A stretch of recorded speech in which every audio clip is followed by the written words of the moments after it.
Hey guys, welcome back to the channel. This is a story about what if Deku turned down All Mights.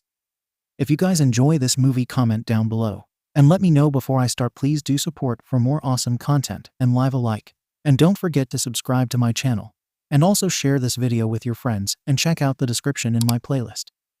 The author of the story kingbuttgobbler from 𝐴3. So let's start the video. People are not born equal. That was the hard truth I learned at the age of 4. But that was my first and last setback. It all began in 𝐀𝐦 City in China, with news that the luminescent baby was born. After that, people with exceptional abilities began to pop up all over the world. The cause of such a phenomenon was unclear, but as time passed, the exceptional became normal. For many, fantasy became reality, and as the world is now, roughly 80% of people possess some special ability.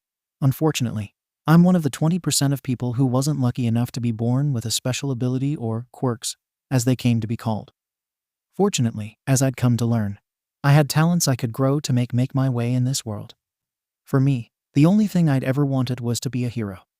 But without a quirk, striving from such a dream was seen as stupid. As something I couldn't do. Maybe they were right. But I still think someone could be a hero with enough training and gear. But I'm getting off track. What pushed me towards something else was meeting my idol. The man who made the world safer and inspired me to be a hero to begin with, All Might. I just spent time being ridiculed for wanting to be a hero, told to jump off the roof so I could be reborn with a quirk, and had my hero analysis journal thrown into a koi pond. I was in my head, not paying attention, when he attacked. A villain made of some kind of liquid, green in color, with yellow eyes and teeth that were much bigger than a normal person would have. He jumped me, covering my mouth before I could scream, and I thought that this was my final stand. That I'd die without ever doing anything worthwhile. Who'd be there for my mom if I died, though?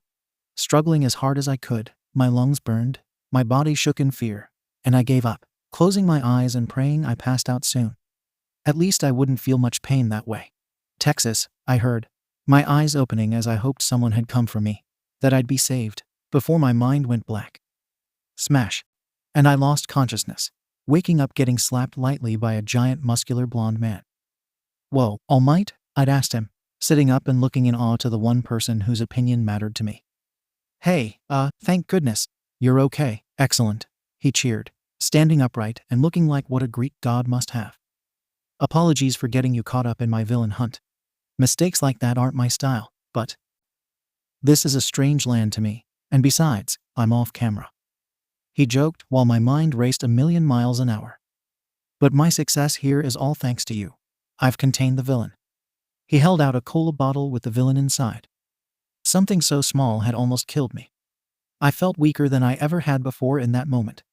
"Oh, and an autograph. Where's my notebook?" I yelled, freaking out as I pulled it out, flipping to the first empty page, seeing it filled in white his name and a doodle of his features. "Wow, thank you so much. What a treasure. It'll be my family heirloom." I thank him, looking at it while a voice in my head gave me a push. "All Might, before you go, even without a quirk, can I be a hero?" I called out, watching him tense up. "Can someone without a quirk become a hero like you?" I called to him, blushing hard, my face hot. "Quirks are—" he started, looking back as I interrupted him.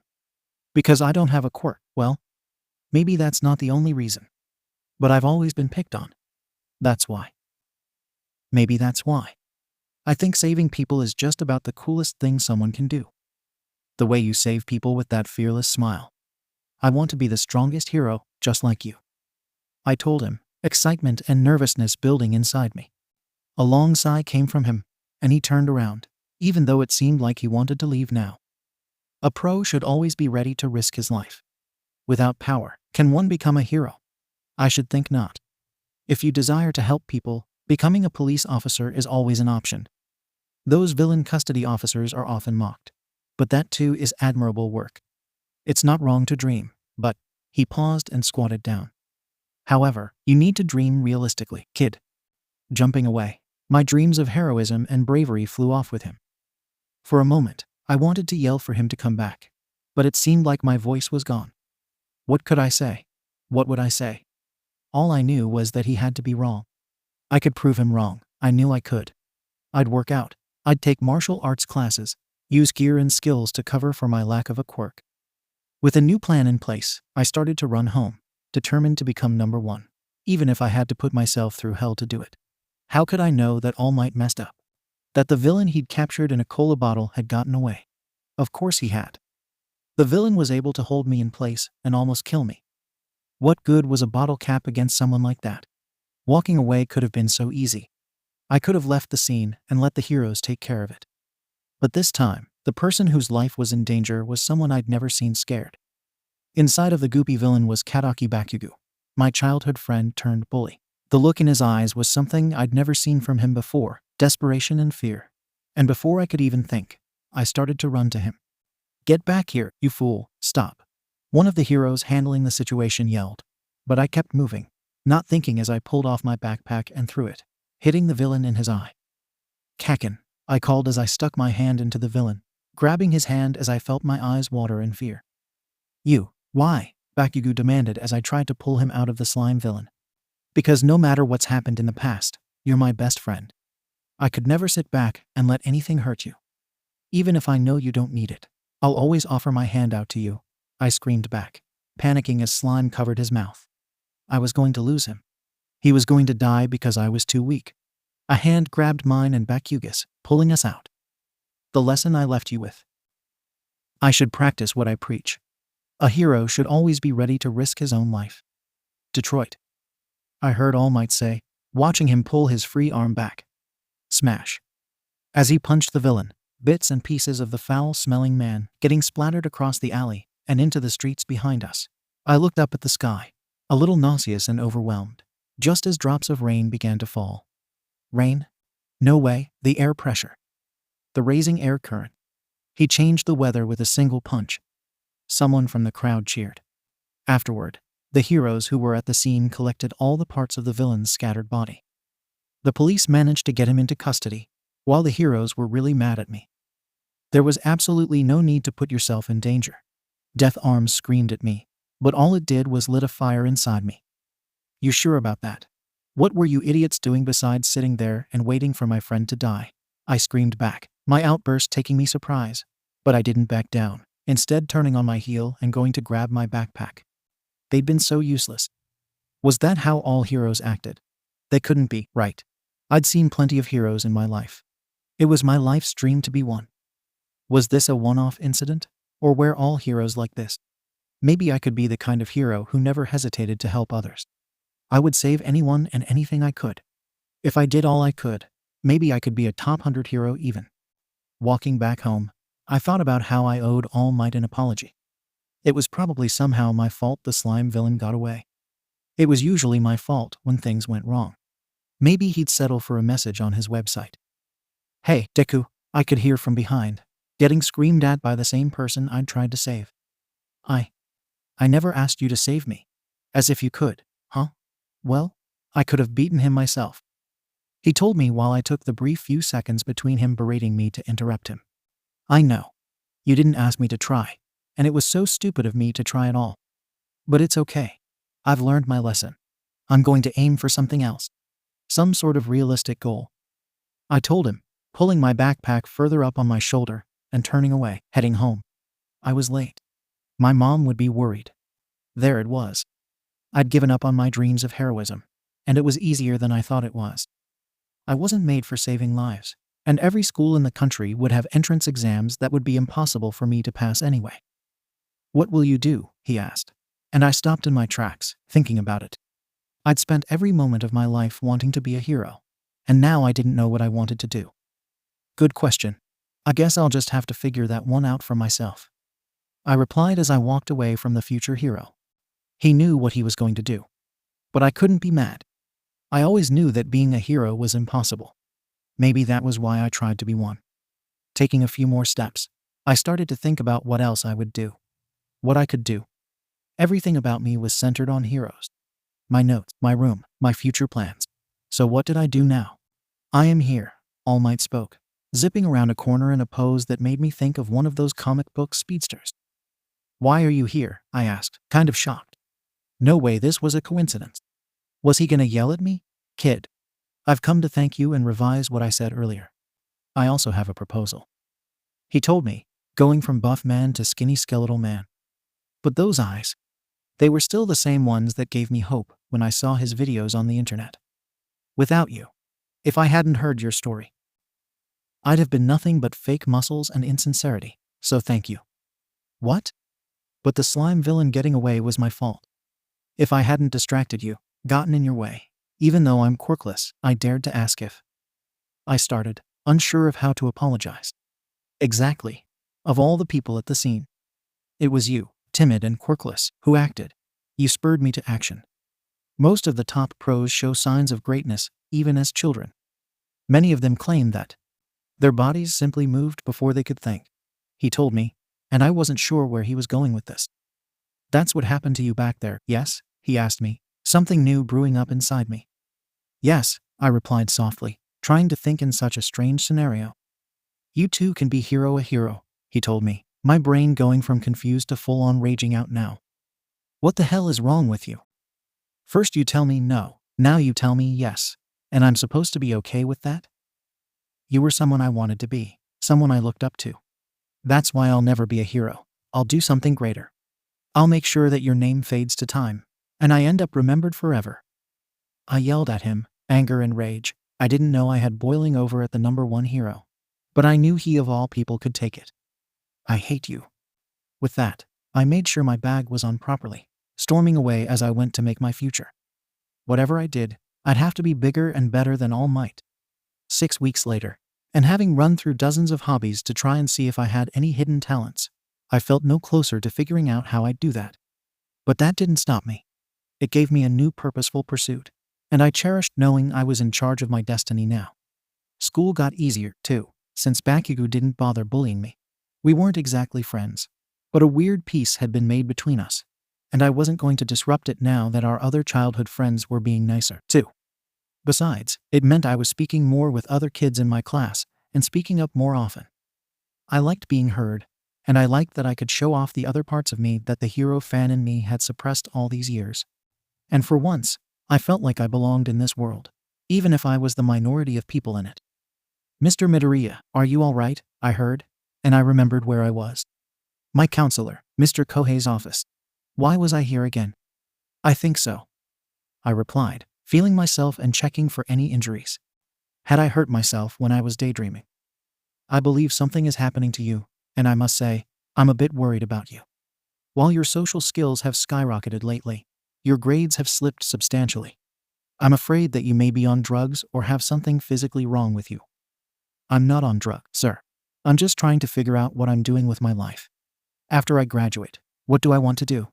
I can't be a hero. I'm not made for it, and I want to be the very best at what I do. So what can I do?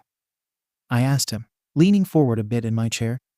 Midoriya, you have to decide something soon.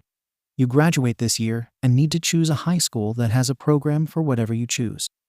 Since you're so unfocused, I'll be keeping a closer eye on you, as well as give you this. He wrote something down and slid the paper to me. What is it? I questioned, not too interested. It was taking too long, and after this, I planned to see if I was any good at pottery. It's a musical group that meets twice weekly. I'm sure they'll be able to help you foster concentration, creativity, discipline, and most importantly, it'll give you an outlet to develop your budding social skills further. They meet Tuesdays and Fridays, which means there's a meeting tonight. You have amazing potential, and right now, bouncing around aimlessly, it's wasted. Take those classes, take some time to figure out what you want, and work your butt off for it. Do you understand? He asked, getting on my nerves. It seemed like all anyone cared about was that I was aimless. Where was this much attention when I was being bullied?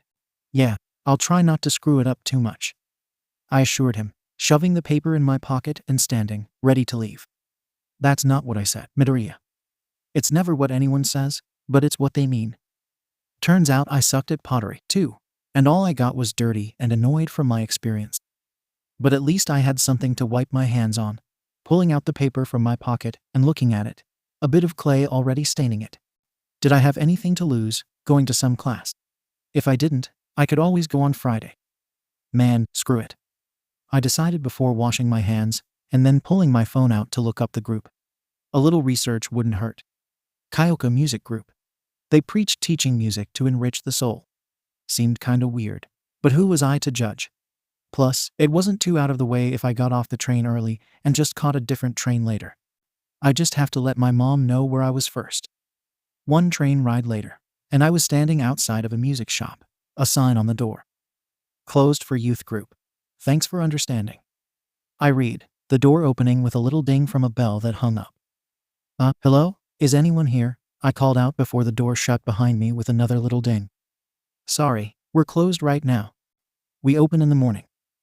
A man called from behind a shelf, blonde hair that flowed past his shoulders, hiding any features of his face as he half looked over. This is the musical group, right? My guidance counselor suggested this place. I replied, a little bit of boredom in my voice. I wasn't interested in music. Why did I even come here? Taking a step to the side, he could see me better, and I could make out his face too. He was late 20s, maybe early 30s, shaven recently, so he almost looked clean-shaven. But what I was more interested in was the group behind him. A few teens sat around joking and playing instruments, and I watched them, completely mesmerized by their sense of friendship. I'd never seen anyone joke as easily and comfortable as they did with each other. Oh, you must be 𝗵𝗃. You're a little late, so we figured you weren't coming. Lots of kids don't show up. A woman with long purple hair spoke, her head poking around the blonde man. I am, yes. I'm sorry about showing up late. I had plans already, and they were non-refundable. I apologized while my face felt like it was burning.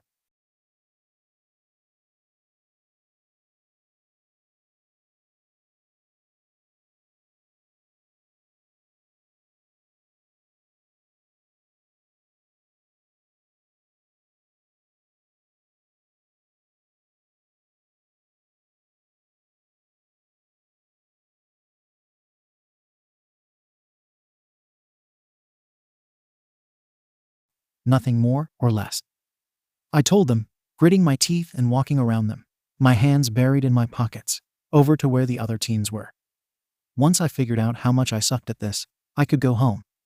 A boy with mouse ears and teeth. Another with a short muzzle and white hair that looked like wool. A girl with a face covering that hid everything but her eyes. Another girl with bright yellow eyes and grayish-blue hair. And finally, a girl with purple hair and earlobes that moved around that had headphone jacks connected to the end of them. Hey, welcome to our little group. I'm 𝐲𝐬. The earphone girl spoke to me, looking away from the others. All the others looking up at me as well. Great. The spotlight in front of a bunch of strangers. Just what I wanted. I'm 𝗵𝗃. I'm not really sure what I'm doing here, but I'm here. I replied honestly, looking back over at the two adults and feeling stupid. Crap, I didn't mean to lose my temper with them. That's okay. You can just watch if you want. We're just going over some basic chords since everyone here is pretty new, except Hitsuji. But it doesn't hurt to cover the basics, even with experience. She told me, relief filling me as I took the only open seat, right next to the girl with the face covering, 𝐲𝐬 explaining the next few chords. What a C chord was, then an M and an E. Hiya, I'm 𝐀𝐦. Nice to meet you. She whispered, and I turned with a smile. 𝗵𝗃, it's nice to meet you too.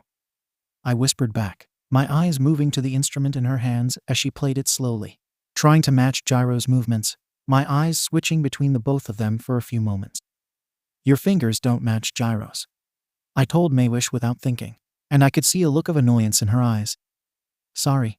I'm good at patterns. I didn't mean that as an insult. I apologized, and the look in her eyes faded, a mischievous one replacing it. Okay, Mr. Pattern Guy, you give it a try. She told me playfully, offering the guitar to me. Hey, he's just here to watch today. There's no need to force him to do something he doesn't want to. The mouse guy told her, but the girl with bright eyes covered his mouth, and they started to play fight. I didn't even mean to say anything. It just slipped out. But with all of them looking at me, how could I turn her down? Okay. Let's see. I took the guitar, muttering a little as I adjusted it for my body, feeling the strings and the wood in my hands before I put my fingers in position and nodded. Slowly, I plucked at the strings, my fingers kind of hurting a little, but I didn't want to give up over a little discomfort, feeling a little more confident as I repeated the chord, faster this time, mixing in different notes, experimenting with the sounds, letting the ones I liked best join the others. This is easier than I thought. I finally spoke, and I felt at ease, like my body knew more than I did. A hand covering the strings as I started at the third time. Okay, I get it. I'll pay more attention, 𝐬𝐻 told me playfully, and I felt my face burning. For a moment, I'd been the center of attention, and I didn't care. I'd let the music shield me from the rest of the world. I'm sorry. I kind of got sucked into the music, I told her, and she just laughed, gyro poking the side of my head with one of her headphone jacks. Have you ever played any instruments before? She asked, my head shaking. No, sorry. It was just something that felt natural, I told her, and I liked the feeling. I liked being good at something that didn't have anything to do with heroes. Well, grab a guitar from the cases over there. Let's see how far natural talent can get you, she told me, and I could see a small smile and something else on her face. It looked like I'd managed to surprise her, just a little. For the rest of the time the group had, I played along with them, making jokes when I could think of one and feeling like I fit in for the first time in my life. Alright, I think that's it for today. Friday, you're going to continue learning chords and chord progression, so keep that in mind, Mr. 𝐀𝐦 told us. But this was supposed to last until 8, wasn't it? Checking my phone. It was 2 minutes passes, and I wondered where the time went as I helped clean up, putting the guitar I'd been using back up. The sheep boy, 𝐬𝐻𝐬, and 𝐬𝐻 deep in conversation about a coffee shop that had just opened. 𝐷𝐬, would you stay a moment? Mr. 𝐀𝐦 asked, and I felt embarrassed again. But I'd been rude to him and his wife. If he wanted to speak in private, who was I to argue? A few oohs went up from the others, and I felt stupid as they left, unable to meet either adult's eyes. Do you know why we asked you to stay, don't you? Mrs. 𝐀𝐦 asked, and I nodded slowly. I felt like a young child being scolded by his elders. I know. I'm really sorry I was rude with both of you. I'm sick of being underestimated and looked at like I'm some geeked out loser. There was silence for a moment before they laughed, and I felt like I might cry. That's not why we asked you to stay, but apology accepted, kid, Mr. 𝐀𝐦 told me, my eyes finally meeting his. What? Then why? I questioned, suddenly afraid. Was the group full? Was I being kicked out? But I liked it here. You showed an extreme amount of talent tonight, taking to that guitar like a duckling to water. That kind of talent won't get you all the way. However, you need practice and lessons. Lessons we want to give you, his wife told me, and I felt tears in my eyes anyway. Seriously? You'd do that? I mean, of course, I'd love that. How much? I'm not worried about the cost. I've been making money selling my 𝐬𝐻 merchandise online, so I can pay you whatever. The words spouted out faster than I could think, tears of joy falling with them, until something tapped the back of my head roughly, but it didn't hurt too much. You aren't paying them. I saw how playing that guitar turned you into a different person, and I convinced them to do it for free, Gyro told me, and I wiped my eyes. I'll help around your store then. If you won't accept money, at least accept my blood, sweat, and tears, I told her, watching the three of them silently share a look. Fine. But that's it. No money, Mrs. 𝐀𝐦 told me, and if living with just my mother had taught me anything, it was that you didn't argue when a mom used that tone of voice. Yes, ma'am. I swear, I'll do whatever it takes to be the best, as long as one day I can outshine even 𝐬𝐻, I told them, their faces falling in confusion, but they didn't press the issue for now. Well then, if that's settled, we still need to lock up. Good night, 𝐷𝐬, Gyro told me, using her jacks to poke me in the side, guiding me outside of the front door and closing it with a playful smile. Good night, Gyro, I muttered back, watching her through the glass a moment longer, my journey starting with one small act of kindness. I had 10 short months to get good enough at music to try and get into a school with a good music course, which was years less than some of the best students in the world. Piano, electric and acoustic guitar, the violin. In months, I went from knowing nothing to gradually learning how to play all of them, even if my violin skills were a little behind compared to the other instruments I knew, especially my skills with a Strat guitar. Something about it made me feel at ease, and the way notes sounded coming out of it. I found myself playing it more often than not when I was with the 𝐀𝐻𝐦 family. Luckily for me, Mr. 𝐀𝐻𝐦 was a composer, helping me to better grasp the music on the pages, to understand even more of what I didn't know. Patient and kind, he never raised his voice or seemed annoyed with me, always greeting the music group and my private lessons with snacks and a smile. Mrs. 𝐀𝐻𝐦 was a talented musician, willing to help me learn how to play more efficiently so I could better connect with the notes I was playing. She wasn't as patient, but she was fair and kind, and her strict practice routines helped me to get better with every instrument they taught. 𝐲𝐬. She was the opposite. She was rude at times, made jokes at my expense, and was always willing to show me up. But she could be kind. And when I did something right, getting praise from her made me feel like I wasn't wasting all of our time. Maybe I could make a good life out of all of this. A part of me wanted to get as good as she was, and then better, even if I knew she wasn't competing. She planned to be a hero, and with a quirk like hers, she could do it easily. But with only a few weeks left, I wondered if I was good enough. Did my skill and enjoyment of this outweigh the years of experience someone else had doing the exact same thing? A sudden pain came from my neck, and 𝐲𝐬 pulled her jack back, looking unamused with me. "Oh, what was that for?" I complained, even if I knew I would be fine. She never even left a mark, just getting my attention. "You were muttering to yourself against. It's kind of creepy." Rolling my eyes, I moved my fingers away from the strings, finally looking at her. "It's not creepy. It's just easier to figure out my thoughts when they're not inside my head." "It's kinda creepy," she repeated, and I put my fingers back on the strings of the Strat I was playing. "I'm just worried, okay? I've only been doing music for a couple of months, and I'm not even as good as you." "What chance do I have to get into a music program?" I asked her, feelings I'd bottled up for the last few weeks spilling out. Even if I loved playing, was it enough? "Dude, you're worrying too much about it. Do you think I'd help you if you were just gonna flop? If you were wasting your time, I'd tell you," she assured me, moving her hand to the body of the Strat, pulling it away so I couldn't play. "When you're in 𝐸, can we still play music together?" I asked, the words kind of spewing out as I held the neck of the guitar. "You think just because I'm going to be a hero, I'll stop playing music with you? You're the only person my age who can keep up with me." "Really?" I asked softly, feeling like a stupid kid.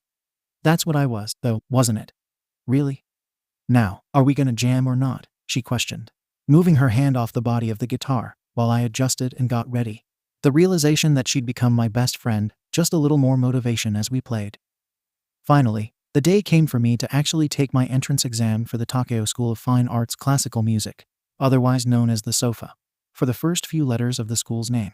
It had taken months of work to get here, but I had the faith of my mother, the 𝐀𝐦 family, and I was confident in my own abilities. There wasn't much I could do to prepare now, eating a quiet breakfast with my mother and thinking of the song I planned to play on violin. It was a little harder, but Mrs. 𝐀𝐦 had me practice until I knew the melody like my own name. "Today's the day." My mom spoke, looking a little unsure of my choice of career. But what mother wanted their child to be a musician, let alone one with minimal practice? "You should go. You don't want to be late." That's true. If I was late, it would be a whole year before I could try again. Giving her a nod, I stood and cleared the table, taking a second in the kitchen to gather myself. I could do this. I would do this. "Right. I'll see you later, Mom." I finally managed to reply. My worries would never really leave me, so I was as ready to do this as I could be. A short train ride later, and I was at the shop. Even if I was crunched for time, I had to see the people who believed in me. "Izuku, what are you doing here, man?" Mr. 𝐀𝐦 asked, but I grinned and held up the case with the violin they were letting me use. "I'm on my way. I just wanted to stop by and say thank you for all that the three of you have done for me," I replied excitedly, grinning as I looked around. "It's Sunday. Where's 𝐲𝐬 and Mrs. 𝐀𝐦? My old lady has a gig she's preparing for, and 𝐲𝐬 already left for the 𝐸 entrance exam." "Oh, well, I guess I could come back later and say thank you. Maybe if I'd gotten here earlier, I could have had this moment. But now, I needed to. Hey, man, you gotta get going. And remember, don't listen to that little voice in your head. It's wrong. You got this," Mr. 𝐀𝐦 told me, drawing me out of thoughts and pushing me out the door. "Yeah, I'll come by later to properly thank you. See ya," I called, running as quickly as I could. God bless whoever ran the trains because I just barely managed to make it to registration before they closed the doors. First came the written exam, which wasn't too hard, since I'd been studying to get into 𝐸, with their exceptionally low acceptance rate. Second came the physical exam. We'd be judged on a short performance, and even though I had to submit a recording to even get this far, I was surrounded by at least 100 other students. That wasn't even factoring in the fine and performing arts students who were testing in another part of the school. 𝐬𝐬 𝐍𝐴 𝐷𝐿 Junior High, one of the staff members called, and I jumped up, my violin ready to go. Hello, I'm 𝐬𝐬 𝐍𝐴, and today I'll be playing Johann Sebastian Bach's Partita No. 2 in D minor. I spoke into the mic, taking out the violin and feeling it. It wasn't the instrument I felt most comfortable with, but I loved it just the same. It was an extension of the kindness that the 𝐀𝐦 family had given me. Closing my eyes, my bow began to move, feeling the peace as I remembered the hours it took to learn. Smooth and graceful, powerful in the emotions it elicited, yet fun and playful. It's a classic piece that was difficult, but that's why I practiced so hard, so I could perform without looking like a fool. As soon as the piece ended, I opened my eyes, looking at the evaluators, who took a few notes before a man with fins on his neck cleared his throat. You'll receive our final decision by mail at the end of the end week. You may leave, he told me, and as I put the violin away and walked off stage, I wondered if I made it in. Was I good enough up there to impress? Taking my things, I began to walk. Sure, I couldn't get home if I walked. It was too far, but there were plenty of stations, and I was too in my head to be around people. Besides, I was in Tokyo, the largest city in the country, and my only friends were probably still testing. Did it really hurt to stay a little and explore a little? Figuring that it couldn't, I explored the bustling area, enjoying the noise as I found myself in an area I felt like I shouldn't, surrounded by drunks and people in suits who looked bored as they babysat their drunken friends or co-workers. Yo, kid, is that a violin? One of the less drunk men yelled. A set with canines that didn't fit entirely in his mouth, making his already slurred words muffled. Yes, sir. I nervously replied, swallowing back fear. So far, he was just a friendly drunk. There was no need to worry. Can you play something for me? Something fun, he asked, watching his lady companion switch his drink with a water with a lemon slice. Fun.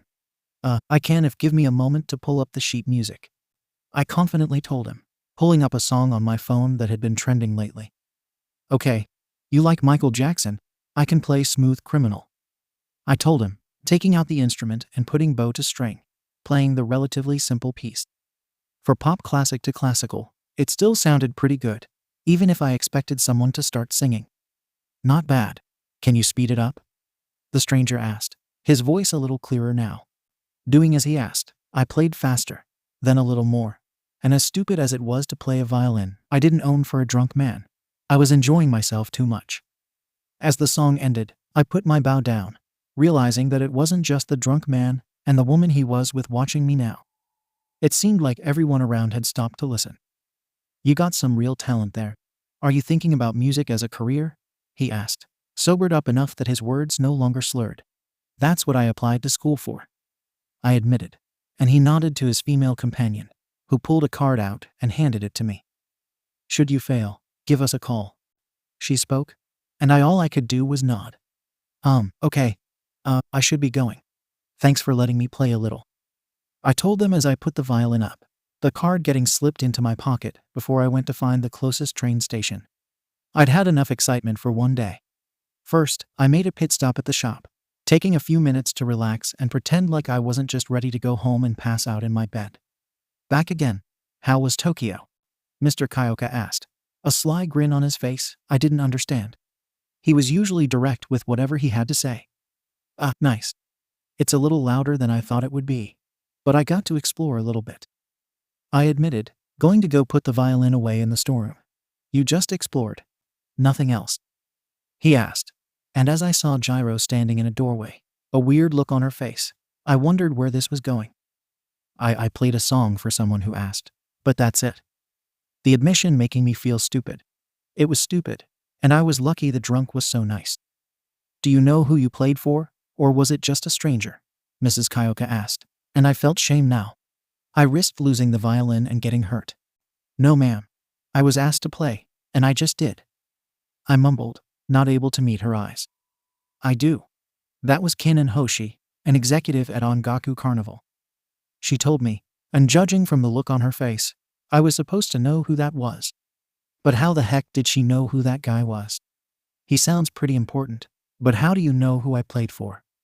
𝐍𝐲 poked me in the side, and I gave her as annoyed of a glare as I could, all things considered. Because you're trending. My friend told me, and I knew she had to be joking. Ha. Ha. You're hilarious.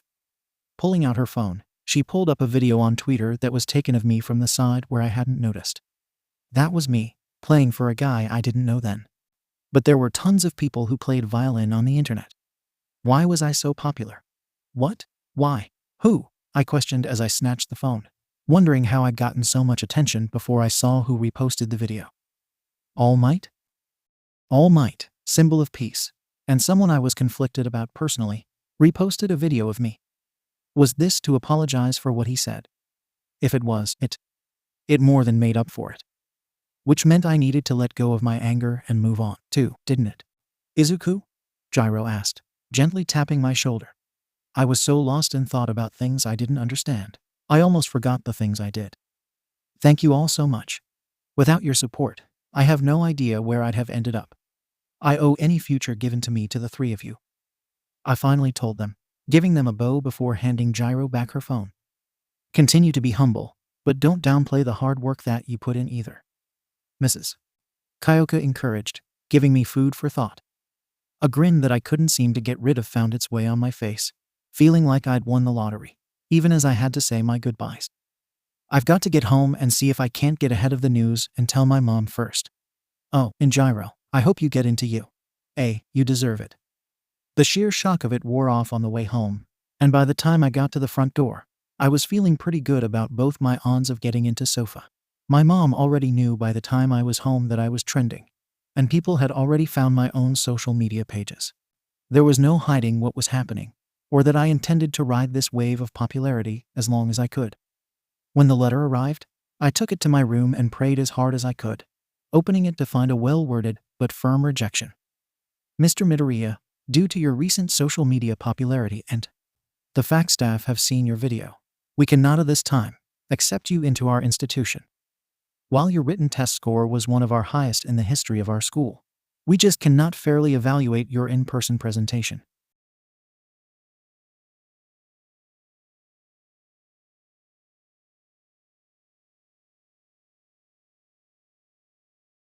Staring at the letter, I felt defeated. All my hard work, all the hard work that the 𝐀𝐦 family put in, the faith of everyone who'd pushed me to this point, all of it meant nothing because of him. I slammed my fist down on the desk, a figure falling as I screamed. Damn you, Ali might. Everything I did failed. I should have given up when Deku has suggested and taken that swan dive. That kind of thinking pulled me from my own head, and I took a deep breath. Okay, so I failed one school. There were more schools that would be accepting students until the end of the school year. I'd shot for the best and missed, but that didn't mean I had to give up. But I hadn't failed because I was bad. I failed because I was popular. Because I was trending. Well, there was still a wave of me going around, and I could ride it. Deep breath, search for almost 20 minutes to find where I'd put the card. And then finally, after I steeled my nerve, I called. Is this 𝐀𝐦 𝐍𝐨? I asked as soon as someone picked up, getting my phone call diverted somewhere else. Yellow, who's this? The muffled voice called, and I could feel my heart beating in my throat. This is 𝐬𝐻𝐸 𝐬𝐿, the violin kid. The woman you were with said to call if I failed. Well, I'm calling. I spoke, and after a few agonizing seconds of silence, I wondered if he was going to hang up. You didn't fail, kid. You were always meant for more than some boring school. He answered, my nerves relaxing a little at his tone. They said the video of me was too popular for them to make a fair decision and cut me. I told him, even if I didn't know why. Their loss. He paused, and it sounded like he was smoking. Kid, he questioned, and I swallowed nervously. Yes, sir. Are you ready to be a star? Sir, with all due respect, sir, I'm 15. Star. That was a hearty title, and it came with responsibilities I wasn't sure I could handle.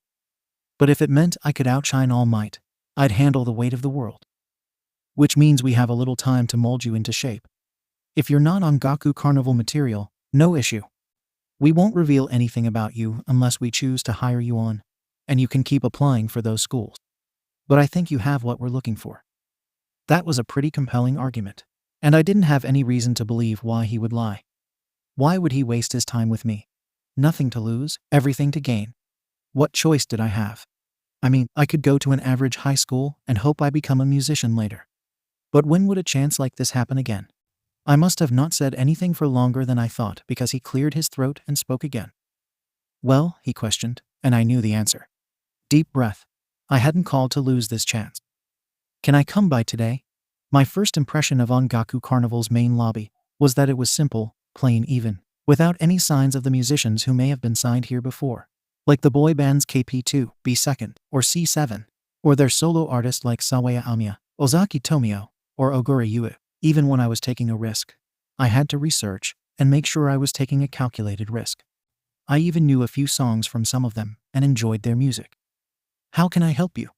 A snake lady with blue hair and greenish skin asked from behind a desk I hadn't noticed. Hello. I'm here to meet Mr. 𝐀𝐦. My name is Midoriya Izuku. I told her, awkwardly standing there for a moment as she checked her computer, her fingers clicking and clacking on the keyboard. Unfortunately, I'm not seeing anything in my records. Are you sure you've got the right date? She questioned, a laugh coming from behind me. Don't worry about it, Sazama. He's here at my request. I heard, turning to find Mr. 𝐀𝐦 walking over, dressed in a very nice suit. Now that he wasn't sitting, I could see how tall he was. Should I reschedule your other appointments then, sir? Sazama asked him, and he shook his head. No. Send them up to the studio when they arrive, he ordered, putting a gentle hand between my shoulders and guiding me to an elevator. Oh, I can come back later when you aren't as busy, I offered Mr. 𝐀𝐦, but he waved his hand and chuckled. Son, every day is a busy day in this business. If I couldn't handle it, I wouldn't make a very good producer. He joked, much more jovial than I thought a man with a job like his would be. Then, what exactly is it you want me to do today? Another laugh, and we got into the elevator, pushing the button to the 20th floor. I want to test something, and if you fail, then you go home, apply to more schools, and there's no harm done. He told me, and the anxiety kicked in hard. Whatever he wanted, I could do, though. All I asked was for this chance. Now, it was my turn to prove that I deserved it. Silence fell, and I didn't ask what my test was. All I knew was that I was prepared for it, no matter what he asked of me.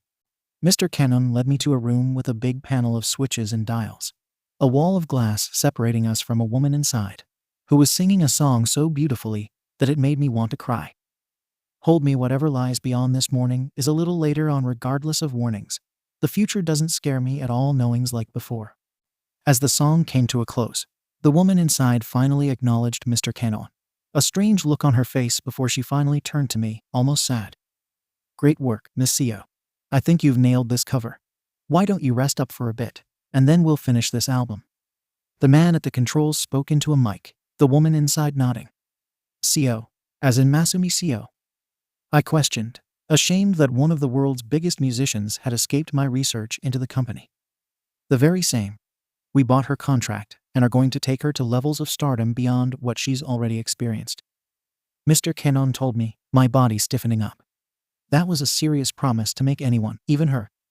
Still, if I wanted to shine brighter than All Might, I'd have to go to even further heights. Then, I hope you're a man of your word, Mr. 𝐀𝐦, because my goal, no, my dream, is to shine so brightly, even All Might pales in comparison to my light. I told him as I lifted my eyes to meet his. If I was going to make it, I'd need my allies to know how high I wanted to fly. Excellent. You've passed this test with flying colors. Now, you can't do what you dream of with just a violin. 𝐀𝐤, would you come out here a moment? One more test for our young friend here. Mr. 𝐀𝐦 told me before turning his attention to her, and even without speaking into the mic, she seemed to understand. My nerves calmed, and she walked out. I walked in. I knew exactly what he wanted from me, and it was my time to shine. If you're asking me to sing, then I need something from you. A Strat guitar. A lie. There were moments I sang without it, plenty of them, but never a moment I'd sang alone. Gyro had been there when I was first comfortable enough to sing around others, and every other time I sang, it was because she was there. If she couldn't be here, I needed something else to forget what I was missing. Interesting. Tell me, can you play as you sing then? Mr. 𝐀𝐦 asked into the mic, getting a determined nod. This was no time to assume I couldn't. Get the boy a guitar, I heard him say before the man in the booth ran to grab it for me, coming back with it and an amp. I'll show up everyone, even you, Miss Masumi. I told them, plugging in my equipment and thinking of what I should sing. There was any number of songs that would fit to show off my skills. But then I'd be lacking a song that meant something and showed off my passion for this. I'm ready, I finally told them, making up my mind and strumming once, just to make sure my guitar was ready. It was a confession I'd never give. It was my first performance determining the rest of my life. I guess the time was right for us to say we'd take our time and live our lives together day by day. We'll make a wish and send it on a prayer. We know our dreams can all come true with love that we can share. I sang to them, my hands knowing the notes. I'd heard the song so many times. I knew the song like the back of my hand. With you, I never wonder, will you be there for me? With you, I never wonder. You're the right one for me. I finally found the love of a lifetime, a love to last my whole life through. I finally found the love of a lifetime. God, I'd never say it to her. I could never tell her just what she meant to me. Forever in my heart, I finally found the love of a lifetime. With every kiss, our love is like brand new, and every star up in the sky was made for me.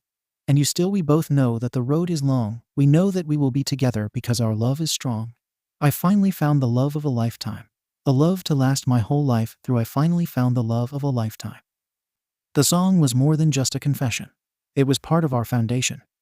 I'd never even like rock music if she hadn't shown me the beauty it held. Forever in my heart, I finally found the love of a lifetime. I finally found the love of a lifetime. A love to last my whole life through. I finally found the love of a lifetime. Forever in my heart, I finally found the love of a lifetime. Love of a lifetime. I finally found the love of a lifetime. I finally found a love. I finally found the love of a lifetime. Ooh. Forever in my heart, I finally found the love of a lifetime. Ooh. Ooh. And finish. I'd given the best performance I could, and now it was time to learn if I had a future in this business. Mr. 𝐀𝐦 lit a cigarette, taking a deep puff of his cigarette, and he spoke again. I want to sign you to Ongaku Carnival, but since you're a minor, I'll need your mother's permission. Wait, he wanted to sign me? As in, I did it. I was going to be a musician, and all I needed was my mom to come sign. Calmly, weirdly enough, I found the words to speak. I'll call my mom. Stepping out into the hall, I called her, tears of joy falling down my cheeks. It was stupid. Calling Mr. 𝐀𝐦 had been stupid. Coming here had been stupid. And performing in there had been stupid. But it paid off. The ultimate gamble, and I just hit the big time. Hello, dear? She answered, and I tried to say something, but I was crying so hard. Son, what's the matter? My mother asked, worried now, and I wiped my eyes, explaining the situation. Ongaku Carnival wants to sign me. I'm going to be a star, Mom. I just need you to come sign, please. I begged her, listening to silence for a moment before she spoke. Gently this time. Is this really what you want, son? She asked me, and I knew why. What parent wanted anything but the best for their child? But still, didn't she know how important this was for me? That, for the first time, I loved something other than heroes. Yes, yeah, it's all I want, because without music, there's nothing else for me in this world. I told her, and I heard her chuckle softly. Okay then. You just wait there, okay? She told me, and I felt like jumping with joy. But what kind of impression would that make towards Mr. 𝐀𝐦? Yes, ma'am. I told her, hanging up and taking a deep breath. This was it. I was going to be signed by a major production company, make music, and one day, I'd outshine the greatest star in the world. As soon as she got there, it clicked how real this was. All of the hard work and faith everyone had put in was being realized. Welcome, Mrs. Midoriya. Mr. 𝐀𝐦 told her, giving her a respectful bow. Thank you for having us.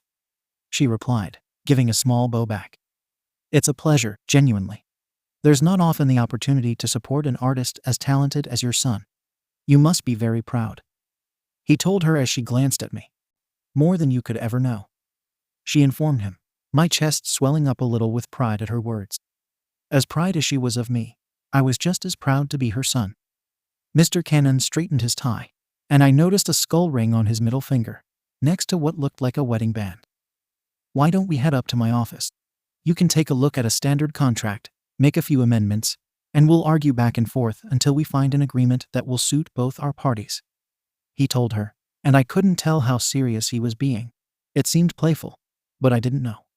Well, if that's the case, I'd still like to go to high school while I work with this company. I told him, unable to tell what the look in his eyes was. My mom, on the other hand, I could see her look happy with that decision. Just imagine if I didn't make a career out of music and didn't have a backup career planned. Up in his office, I was amazed by how nice it looked.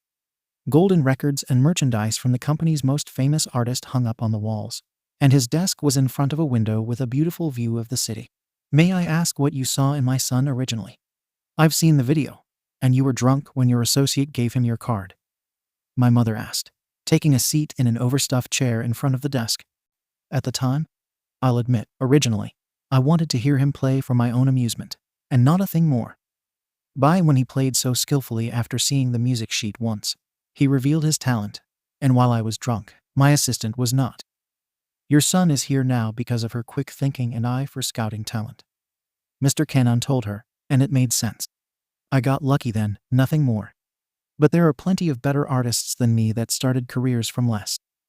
I see.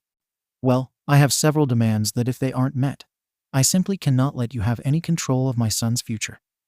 She told him, and he raised an eyebrow, leaning forward in his chair. First, as he's expressed, he'll be able to go to high school and get as normal experience he can there.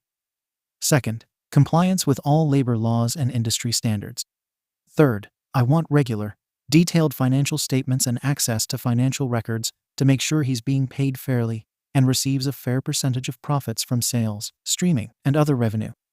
Fourth, and you listen to me now because I won't repeat this one twice.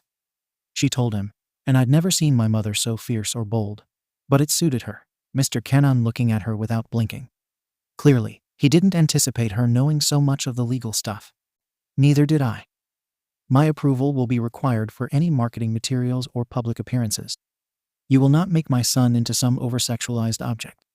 That also means you'll provide reasonable working hours and access to counseling if needed. And we'll have input and control over the music produced, including song selection, lyrics, and overall artistic direction. She took a breath, and I could see a fire had been lit underneath her now. Finally, a 5-year contract renegotiated every 548 days until it expires. She finished, moving a strain of hair that had fallen out of her eyes. Mr. 𝐀𝐦 nodded, thinking about her demands for a moment before he smiled, laughing heartily. You've got an eye for business. He praised her as he got up and walked to a mini fridge, pulling out 3 cans of cola. I'll have our legal department draft up a contract and mail it to you. Right now, you and 𝐬𝐻𝐸 here should be celebrating. From myself and everyone at Ongaku Carnival, welcome to our family. He told us, setting the cans down in front of us. Thank you. I'll be looking for it. She replied with the smile I'd grown up with, the fierceness in her eyes now the same kindness I'd always known them to be. I'm afraid we can't stay any longer. Thank you for your hospitality, but we have to be leaving now. My mom told him, prompting the 3 of us up from our chairs. Of course. Allow me to walk you out. My other appointment should be here now, and I like to greet them at the door. Mr. 𝐀𝐦 told her, and true to his word, he led us down to the lobby. Come by tomorrow if you've got time, Mrs. Midoriya. I'm sure we can hammer out a better contract if you're here. Mr. 𝐀𝐦 smiled, and I decided that he was a pretty decent man now. We'll see. My mother replied, briskly walking out with me right behind her, waving goodbye to both Mr. 𝐀𝐦 and 𝐍𝐴. The way home, I had one question that was burning me up, and I just had to ask my mother. Where did you learn all the corporate legal stuff? I questioned. My mother turned her head, a mix of pride, humor, and something I didn't recognize in her eyes. Who on earth do you think does the negotiating for your father? In the time I'd spent at the studio, my phone had a dozen messages from 𝐍𝐴. The first few just asked me when I was coming by to share our acceptance letters. But the last few messages were asking my why I wasn't answering, and if I was okay. I'd never ignored a text from her before. If I were her, I'd probably assume the worst. But she was also much better at not overthinking than I was. So why did I look at those messages and freak out a little? Because I knew that one text wasn't enough to tell her everything that had happened. I needed to speak to her in person. Mom, do you think we could make a quick stop before we go home? I requested, even though I'd asked too much from her already lately. To the music store? She inquired, right as always. There's just so much I have to say, and I'm not sure it can wait until tomorrow. When she said nothing, I assumed that meant that no. But as we got to the stop closest to the shop, she gave me an answer. Come home after, okay? Beaming up at her, I was reminded of the pure goodness that was my mother. I'd have to do something extra nice for her to make up for all the stress I'd put her through the last couple of months. I will. Thank you, Mom. The train stopped, and I got off, looking back with a grin. You're the best. She just smiled back, the doors shutting before the train left, wondering how good of a son I really was. The shop wasn't too busy, probably because of how late in the evening it was, the bell announcing my arrival. Well, it's about time you got here. Gyro's in the back working on some school stuff, and man, she's not happy with you. Mr. Kyoka told me as soon as I walked in, looking happy that I was in hot water. Yeah, well, I'm not happy with me either, I remarked quietly, knowing this could have been avoided if I had just sent at least one text. The door to the back of the shop was partially open, and I could see her sitting there with a textbook open on the table. Probably so she could keep an eye out if her parents needed help. It also meant that I didn't have time to think of what to say, something I should have at least tried to do before I got here. Hey. Simple, quiet, and not even an apology for ignoring her text all day. But it's all I had. Hey. She repeated back, and I felt like the world's biggest asshole. I'm sorry, I told her, and this felt silly. Why couldn't I just talk to her, explain what had happened? Turning on the stool she was sitting on, she looked at me, pulling a letter from her jacket. You ready? She asked, and I grinned at her, feeling a little anxious as I pulled my own out, handing it to her as I took hers. I knew the good news, but she didn't. Inside the letter was a little disc, moving it aside as I read what was on the paper. She was accepted. 𝐸 would make a hero out of her. I never doubted they'd want you. I congratulated her, grinning at her as she looked up at me, sad by the news of my letter. Izuku, I'm sorry, she told me quietly, but all I could do was laugh. I'd failed my exam, but here I was, about to sign with a huge company. Don't apologize. This was the best thing that could have happened to me. I explained before the disc thing turned on, a hologram of All Might telling her she'd gotten into 𝐸, before going on about the program. Ignoring the All Might, she looked worried now as I just grinned wider. What do you mean? She questioned as I looked at her lips moving. God, what was wrong with me? Couldn't I show the slightest bit of self-control? It's all his fault, but don't worry about me. Mr. Kenon offered me a place with Ongaku Carnival. I'm going to be signed to a real record company. I told her excitedly, and the way her eyes lit up from nonchalant to excited, it made my heart feel like it was pounding out of my chest. That thought disgusted me. She was my friend. It didn't matter how I felt. She deserved better than me. I was just some guy, and a crush in middle school wouldn't last forever. That's incredible. She put a hand on my shoulder, her onyx-colored orbs dark and alluring, like a moonless sky. I'm proud of you. That drew me from my own thoughts, my face burning as I smiled back at her. I'm proud of you, too, I told her, but I never doubted she'd get in. That's why I'd spent so much time on her gift. Here, I told her, pulling out a notebook, different from my others, the spine purple, the rest of the cover black. What's this? She asked, taking the book from me. I can't afford to get you anything cool, so I etched dozens of costumes and pieces of gear that would suit you and your quirk. Plus, it's a condensed version of my other notebooks, with common weaknesses to quirks, first aid instructions, and training methods I found online for your quirk. Flipping through the book, she stopped on a page and read part of it before looking up with a smile. This is the single coolest thing anyone's ever done for me. There was so much she'd given me. Time, company, helping me learn all the instruments. But she'd also taught me how to sing, or rather, she'd taught me how to find my voice when I was afraid of being really heard. Do you want to hang out sometime? I blurted, my face burning as I tried to gather myself a little bit. We hang together all the time, she told me, and I bit my tongue to keep from saying something revealing. This was stupid. We were friends, nothing else. So why did I want to know how she felt about me, too? What about us in Osaka? I'll pay, and we can just pretend like everything isn't changing, just for a day. I begged, and suddenly I realized how pathetic I must have looked. Sighing lightly, she seemed irritated, even though I knew her well enough to know she was just putting up her walls. Well, I'm kinda busy with school. Can it wait until summer break? Whatever little part of me that was still sensible nodded, overjoyed to be going with her outside of lessons. She wanted to go, I think, which meant she must have thought of me as a friend. Oh, while I'm here, that 𝐷𝐸 𝐍𝐸 𝐍𝐿 The one with... I didn't get to finish my sentence. 𝐲𝗎 doing her best, admittedly good, impression of me. With the green star on the body. That's the one. She rolled her eyes and pointed towards the counter, where it had sat for years now. It wasn't rare or even expensive compared to other models, but for some reason, it had sat there for nearly half of my life. I've finally sold enough merch to buy it, so it doesn't have to sit there, looking pathetic anymore. I told her, a little proud. My All Might merchandise had really been selling lately, especially to someone called 𝐀𝐦. He'd bought so much I shuddered to think about the greasy All Might fan he was behind the screen, and ignored the fact that I used to be that crazy for any hero. I always thought it was kind of like you. Its appeal was limited, but it's super well liked by those who use it. She told me, and my face turned red. Surely she wasn't flirting. But if she was, should I push it? Would she get mad? Thank you. My confidence really needed that. I joked, ignoring what else it could mean. If I misread a signal, then I could ruin our friendship. A jack to the back of my head set me straight, 𝐲𝗎 crossing her arms. Don't get such a big head. Your body won't be able to handle it. Rolling my eyes, I turned away, mostly so she wouldn't see me smile. As long as we were friends, how could I ever get an ego?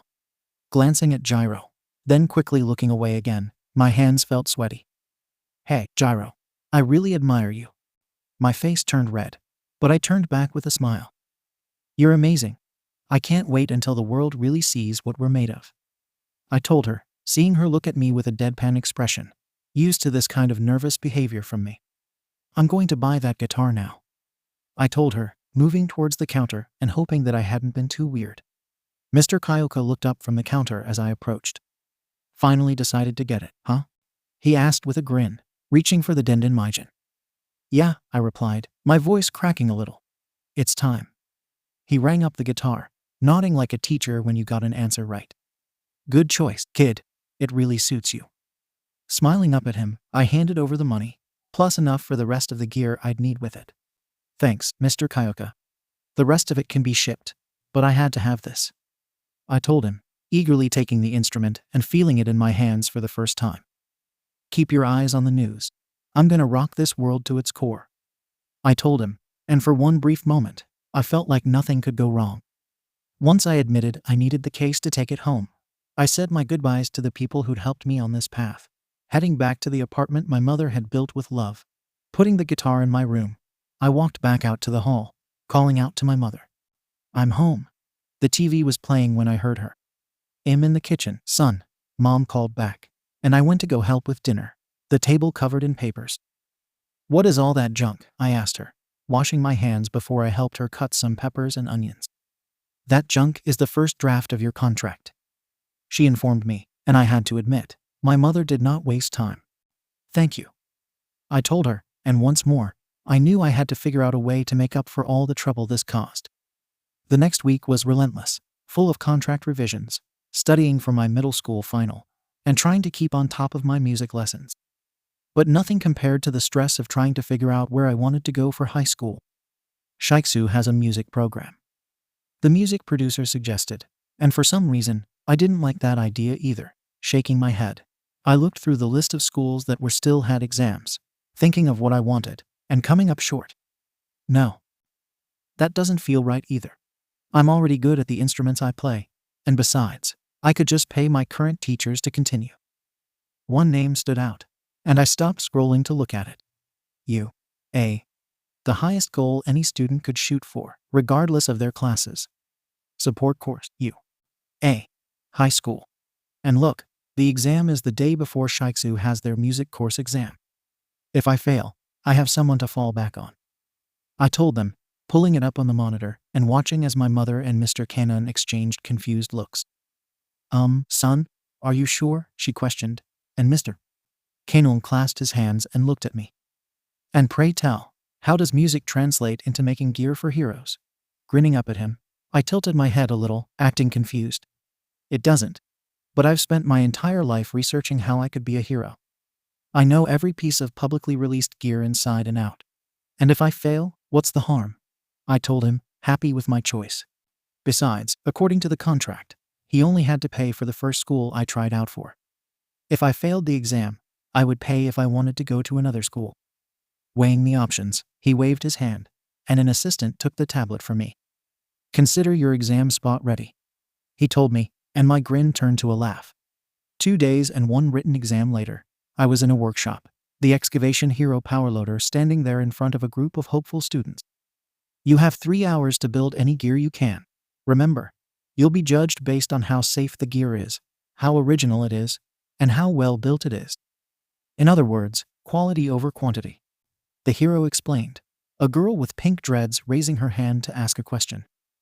"But doesn't that detract from what inventing is about? Preserving through our mistakes. How can we be judged on the first draft when it's the 100th that could change the world?" "Excellent question. You may start now," Powerloader told us, not answering the girl. She did have a point, though. I knew exactly what I wanted to build, and with the resources had, I knew I could do it. It was an original design I'd been working on for gyro, using sound to create protective barriers, but it was untested and not even out of the developmental stage. But I could also build what I knew would be easy. There was a multi-tool wristband that was fairly simple and could be improved upon, making it more useful than the original. Whatever I did, it started with the basics, getting tools and material before I looked at how little of each there was. To build my sound gear, I'd need to take resources from other students. But if I built the wristband, it might not measure up to as standards. "Hey, can I borrow that hammer?" the girl with pink hair asked, and I handed it to her, looking over as she built what looked like a sound amplification device. The kind that would make my sound gear more powerful. An idea formed. She was by far the most well-prepared person here. Maybe I could form a truce of some sort. "Hey, I'm 𝐬𝐻𝐻, and I can see you're skilled. So am I. Let's team up and build something so amazing that even Powerloader will be impressed," I suggested, and she shook her head. "No, thank you," she told me, so engrossed in her work. I was surprised she even heard me. "I can see you're building a sound amplifier. I'm building a sound-based piece of gear that can form shields. You have to see that there's not enough for either if we hoard resources." It seemed like she heard that, and her hands stopped working as she looked at me and then to her own work. "Are you absolutely certain it'll work?" she asked me, and I was left with a choice. Tell the truth or a lie. If I said yes, it gave me my best shot at working with her. That alone gave me my answer, my head shaking slowly. "Not entirely. It's untested." I expected her to tell me to buzz off or something, but instead, she grinned and waved me over next to her. "I'm 𝐴𝐻𝐿, but you can call me May," she told me, and I smiled back, a little unsure of her now. "Okay, May, are you ready to blow the world away?" I asked, taking a piece of paper and sketching the design I'd made in my notebook, May explaining her quirk, zoom, to me. "Up to 5 kilometers, huh? That's impressive," I complimented, using a soldering iron for the first time in my life, and praying it didn't blow me or her up. It seemed like only minutes had passed when Powerloader told us we had 10 minutes left, and we put the final touches on our piece. If this failed, I failed and dragged 𝐻𝐿 with me. "Clearly label your and all blueprints you used. You'll receive your results in a few days," Powerloader explained, and I made a label with both mine and 𝐻𝐿's name on it. Outside, I turned to 𝐻𝐿 and bowed. "Thank you." "You're welcome, even though we'd both have failed if we hadn't worked together," she told me, now much louder than she'd been working on our piece. "We might still. There wasn't time to test it," I reminded her, but she shook her head. "You, would be stupid to not at least accept me. I don't know about you, though," she told me, and I sunk a little. "Yeah. Well, if I don't, it was nice to meet you," I told her, heading home to spend the next few days being anxious about my results. The letter coming in while I was at school. A disc thing like gyro had fallen on my deck when I opened it. A hologram of Powerloader appeared, frozen for a second before he spoke. "Hello.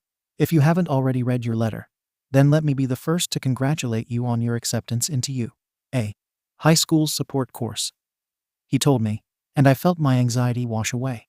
Thank God. I was tired of taking exams.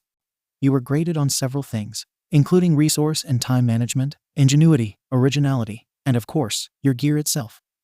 However, you and Miss 𝐻𝐿 stumbled upon our secret grading system, boosting you both into the first and second position, with 𝐻𝐿 coming in first.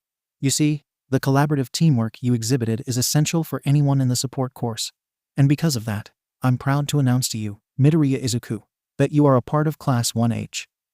The hologram turned off, and I leaned back in my chair, grinning like an idiot.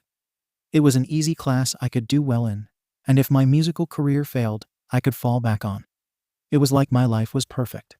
And even with the struggles I knew I'd come across, I was excited for the future. What an idiot I was. The next few days weren't too bad, finally ending the middle school chapter of my life for the brief week of summer.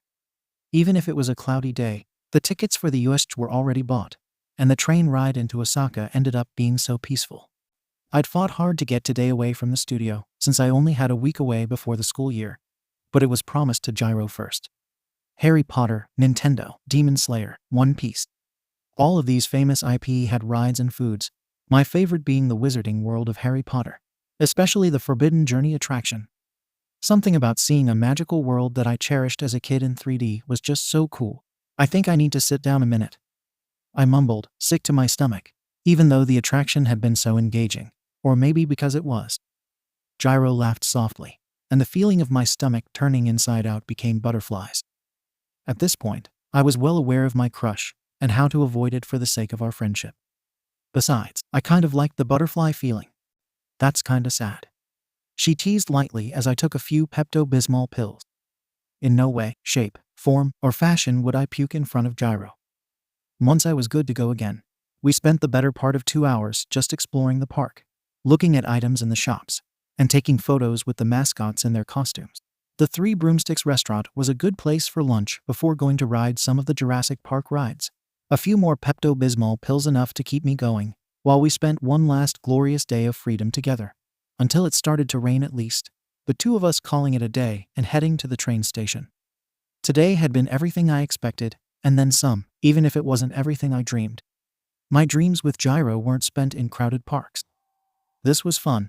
Thanks for agreeing to come with me, I told her, waiting under an awning as the rain came down heavy now, the train still 10 minutes from us. Thanks for inviting me out, although it's the least you could do since I'm your friend. She teased lightly, playing with her ear jack.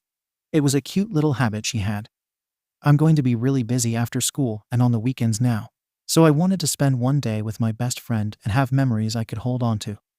Keep me humble when I'm a famous music icon and all that, I admitted, even though I covered myself with a joke. So you got into a school, which one? She questioned me, but I waved my hand and leaned back against the rail of awning. Nowhere fancy. I'm just taking a couple of classes in case the whole music thing doesn't work out. It was a lie, but only because I wanted to surprise her and see her face when we both got off the train to go to UA together. I'd have to figure out how to hide my uniform, but I'd figure it out. 𝐍𝐲 looked away, off to where the train tracks disappeared in the distance. So, this is the last time we'll see each other for some time. How did I answer that without outright lying a second time? I'll always find time for you if you need me, I finally told her, my voice squeaking a little as I looked off in the same direction. The both of us going quiet until after we were on the train. As we got closer to my stop, I felt a pit in my stomach, anxiety and fear, mixing with something else entirely, leaving my palms sweaty and heart beating faster the closer I got to departing. Thank you, I told her softly, my stop in sight. For what? She questioned, looking over at me. For being the muse that motivates me. Standing next to the door, I smiled as I got off, disappearing into the crowd and heading back home. It wasn't a confession, but it was closer than I ever thought I'd get. The next few days were all work, spending as much time as I was legally allowed inside of a recording booth or learning how to dance. I knew beforehand how much work would be involved, but I didn't know how much of it was going to be physical. Oh, well, if I wanted to outshine heroes, I needed to look better than them anyway. Under the lights when everything goes nowhere to hide, when I'm getting you clothes when we move. Well, you already know, so just imagine. Just imagine. Just imagine nothing I can see, but you when you dance, dance, dance feeling good, good, creeping up on you, so just dance, dance, dance. Come on, all those things I shouldn't do, but you dance, dance, dance. And ain't nobody leaving soon, so keep dancing. I sang, wondering how the company had a song that matched my range already. Then again, it could have just been a song that another artist turned down. Not that I was complaining. The sooner I could produce a song, the sooner I could build hype for a full album. As soon as I was done recording, it was back to the dance studio, learning the moves that they'd choreographed. At least I was getting into shape. A well-balanced meal plan helping me build mass I didn't have. Finally, the day before my first day of high school, the song dropped online and on streaming. No announcement or advertising, just put out for the world to grasp onto. At the release party, which was just regular lunch, but I got to have some dessert, Mr. 𝐀𝐦 approached me. "Okay, kid. We've made you a social media page that's been hinting that you're gonna drop something. And now you just need to record a video telling your followers to listen and share it." Social media. When had they gotten it for me? And followers? Already? All my exposure came from a video I didn't know was recorded of me. Okay. So I just need to ask them to check it out and share it, I questioned, a phone being put in place in front of me. "Whenever you're ready," he told me, and I could see my mother looking over, keeping an eye on the situation. Taking a deep breath, I made sure my face looked okay. "I'm ready." As soon as the camera started recording, I smiled. "Hey, 𝐬𝐸 𝐍𝐴 here. We've just dropped my very first single." Picking up the phone, I made sure to include the crew who helped put it all together so quickly. You can listen to it on all major streaming platforms, and of course, watch the music video on YouTube. Please like and share, and let's make sure that my crew and I can keep making music for you all. After winking into the camera cut, and then they made me re-record it a few more times until it was perfect. A brunette woman walking over to me. "Hi, I'm 𝐓𝐴, and I'm gonna be your social media manager. Before you post anything, it goes through me first. And yes, I'll be posting updates for your pages." She told me, but I was already tuned out, just thinking about the direction I wanted my music to go. "Mr. 𝐀𝐦, sir, I'm grateful for the chance to make any music, but I want to make my music more personal from now on. Something that will resonate with people on a more personal basis. Not every song on an album has to be that. I don't mind making a catchy song just to cash in on. But in 30 years, I want my music to be considered a classic." I told the man with my career in his hand, watching his eyebrow raise the more I spoke, until he guffawed at me, all eyes on us. "Albums? You're a bit ahead of yourself," he told me, looking at me with a strange look. But I had things to say, and now I had an outlet to say it. "Yes, sir, I am. And that's where I plan to stay," I told him, grinning up at him and getting a hearty laugh in return. "We'll work out your next hit later. You should be relaxing and enjoying this moment. You've earned it," he told me, patting my shoulder before his phone rang, and he left to handle his business. The rest of the day was spent at home, making sure I was ready for school tomorrow and texting 𝐺𝐼 as much as I could. That night, I remember looking up at the moon, just a sliver in the sky, the light of the stars almost hiding it from view. Stars shined bright, but I would make even the moon pale in comparison. Waking up to my alarm, I got ready for the day, my uniform on under a pair of baggy jogging pants and a hooded jacket. "I'm leaving, Mom. See you later," I called, eating the fancy breakfast bar the company gave me. Counting calories was easier when exactly how many calories was inside something. What I was prepared for was a quiet day, maybe a little exciting later at school, but other than that, nothing too big. What I wasn't prepared for was for people to recognize me, both at Violin Kid and from the music video. It was weird to think I had fans already. So far, it seemed like I was hardly doing anything. Taking the train early, I got off in time to wait for 𝐺𝐼 at the train station. I could at least pretend that we weren't going to the same school for a little while longer. "𝐬𝐸, what are you doing here?" 𝐺𝐼 questioned once she saw me, and all I could do was grin at her. She was dressed in the same uniform I was, but she managed to actually tie her tie properly. "We go the same way, until a point," I explained, not the whole truth, but at least it wasn't a lie. "So we'll see each other every morning." She smiled back, punching me in the arm. "You made me think we weren't going to see each other at all." "Sorry, I didn't realize we could take the same train." One ride later, and it was our stop, getting off with her and getting a confused look as I did. "What are you doing?" "Going to my class, as part of 1H in the support course." "It's my turn to support you," I told her, taking off my jacket and shoving it in my bag. For now, I was stuck in my jogging pants. 𝐺𝐼 fiddled with the cord of her earphone jacks, glancing sideways at me. "You know, 𝐬𝐸, you've got this. Really inspiring way of never giving up. It's, kinda cool." I felt my cheeks heat up slightly at her praise, quickly looking away and hoping she didn't notice. Regaining feeling in my brain, we kept walking in silence, but I didn't feel like there was anything that needed to be said. I'll see you at lunch. If you want to. If not, I get it.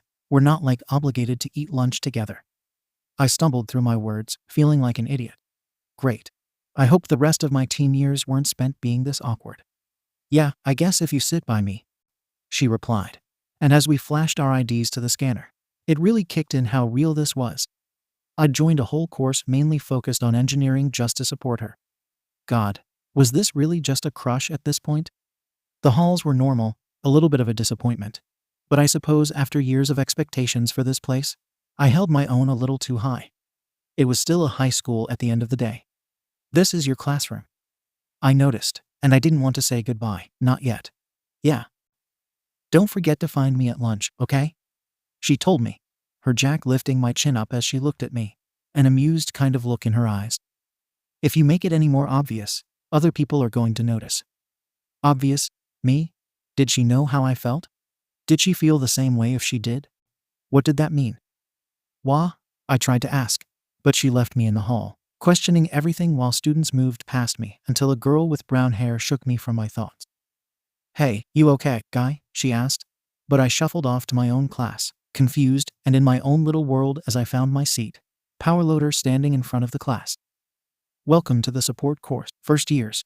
I'm your homeroom teacher, powerloader. Today is going to be a bit slow. First, we'll be attending the assembly for a few words from the principal, and then a brief tour of the support workshop. The hero explained, giving us all a chance to talk with one another. Midoriya, you're here. I heard as a pink dread flopped in my face, and Hatsune got way too close to me, and my personal space. Huh. Oh, Hatsune. Yeah, I made it, thanks to you. I answered, pushing the thoughts away. They couldn't burden me if I wanted to be there for Gyro. Whatever she knew or felt, I was here to support her. All right, line up and make your way to the assembly. Follow the second years. Powerloader instructed, leaving us to our own devices for now. Hey, you're Midoriya Izuku, right? A girl with red glossy skin that shined a little. Oh, yeah, that's what my student ID says. I joked, offering a smile and cringing a little as she squealed. Can I get a picture? She asked. And I remembered that I was technically famous now. But seriously, my song couldn't be that popular yet. Sure. But what's your name? I'm Keitaku Akatsuya. She introduced herself, and as I moved in for the picture, I put up my fingers for a peace sign. Hi, Chizu. And once the picture was taken, I rubbed my neck. Man, that was weird. And I'd have to do that a lot more if I was going to be more popular than All Might. 𝐴𝐻𝐻, look at the big star. You're a one-hit wonder, and when people forget about you, you'll just be another greased jockey like the rest of us. A large muscular boy with hands that were so small, I couldn't help but laugh at the comparison between the rest of him, as the class followed 2H out into the hall. You're just upset because of that old saying. You know, the one about having small hands, and it meaning you have something else that's small. I replied, a master of backsass. I'd learned from Bakugo and Gyro, and there was no way I was letting some random dude bully me. Sputtering, he looked like he wanted to say something, but he shut his mouth and followed behind another of our classmates. The assembly was held in a huge gymnasium, and I didn't notice Gyro anywhere, a whole section missing. UA was a little more free with their academics than most schools, but surely one would show up for this. A small mouse or small bear creature in a suit climbed up the present Mike's leg, up onto the podium, and I guessed one had more important things to do than come to an assembly. Greetings, esteemed staff and students. For those of you who don't know, I am Principal Nezu, and it's my honor to welcome you all to a new and promising school year. We've all gathered here to help you embark on a journey of self-discovery, growth, and discovery. Every single one of you brings something new and unique to the table, and we're proud to help you reach your aspirations and to help guide you to new heights. Pausing, he looked around, pride shining on his cute little face. Third years, help your underclassmen. First years, learn all you can from your upperclassmen. Second years, you're in such a unique position to both learn and impart knowledge. He looked at each class, and for a brief second, I met his eyes, intelligence practically overflowing from him. So this year, embrace every challenge with courage, support one another with kindness, and finally, pursue excellence in every endeavor you face. So I welcome you once again to UA, where your potential is limitless, and the future is yours to shape. Applause for his speech, but he didn't move. And as the clapping died down, he spoke. What else could he possibly have to say? Now, I know we're all anxious for the first day of class, but before we disassemble, I'd like to announce a new faculty member joining us. You may have heard rumors, and yes, they were true. Please welcome 𝐀𝐦 as our new Foundational Hero Studies instructor. The man himself leaped down from the ceiling where it seemed like he'd been waiting. And this time, the applause was deafening. But all I felt was contempt. One dream was crushed, and the other was detoured by his actions. Why should I cheer for someone like him? Like Nezu, he looked at the students in all the different courses. And like our principal, his eyes met mine. The difference between the two was that instead of warmth and his overwhelming intelligence, all I felt from 𝐀𝐽 was pity. It was obvious he recognized me. But all I could feel for the man was anger and contempt, glaring into his blue eyes and sneering. He didn't deserve the praise they gave him. And as the applause and cheering slowly stopped, he continued to glance in my direction. The great big oaf had probably never had anyone hate him before. And as the assembly ended, I felt a large hand on my shoulder. Young Midoriya, perhaps we should have a talk. A talk? Did he think he could smooth things over with a simple talk? If he did, then he was an absolute imbecile, unlikely since he'd been shown to be keen and intelligent. Either way, even in my anger, I had to admit I was curious to know what he had to say. That, and openly hating the #1 hero wouldn't do me any favors online. Putting on a big smile, I turned to look at the #1 hero. What's it been 𝐀𝐽? 9 months. 10. I'll have to let Powerloader Sensei know, but I'm sure he wouldn't mind. Giving me a smile in return, he waved his hand. Don't worry, I've already gotten permission, but still, we shouldn't wait around too long. Leading me along, there were plenty of looks and whispering from the students. Between 𝐀𝐽's status as the #1 hero and my own newfound popularity, it had to look a bit strange. Still smiling, I was the first to step into the teacher's lounge. I'll admit, not bad. Of course, you'd think a teacher's lounge at UA would at least have a vending machine. I joked, the door closing and my smile falling. Finally. Gotta say, I wasn't sure you'd agree to meet after last time. 𝐀𝐽 spoke, his voice different, like it had been once before. Skinny now, are you? I asked him, heading for the window to close the blinds. Everyone had their secrets, and I planned to defeat 𝐀𝐽 without resorting to exposing him. Yes, I am. This is my true form. When I'm not using my quirk, this is what I look like. Great. This is what I look like when I'm not using my quirk. I replied sarcastically, taking a seat and deciding this time to hear out the hero. Clearing his throat, he seemed a little uncomfortable.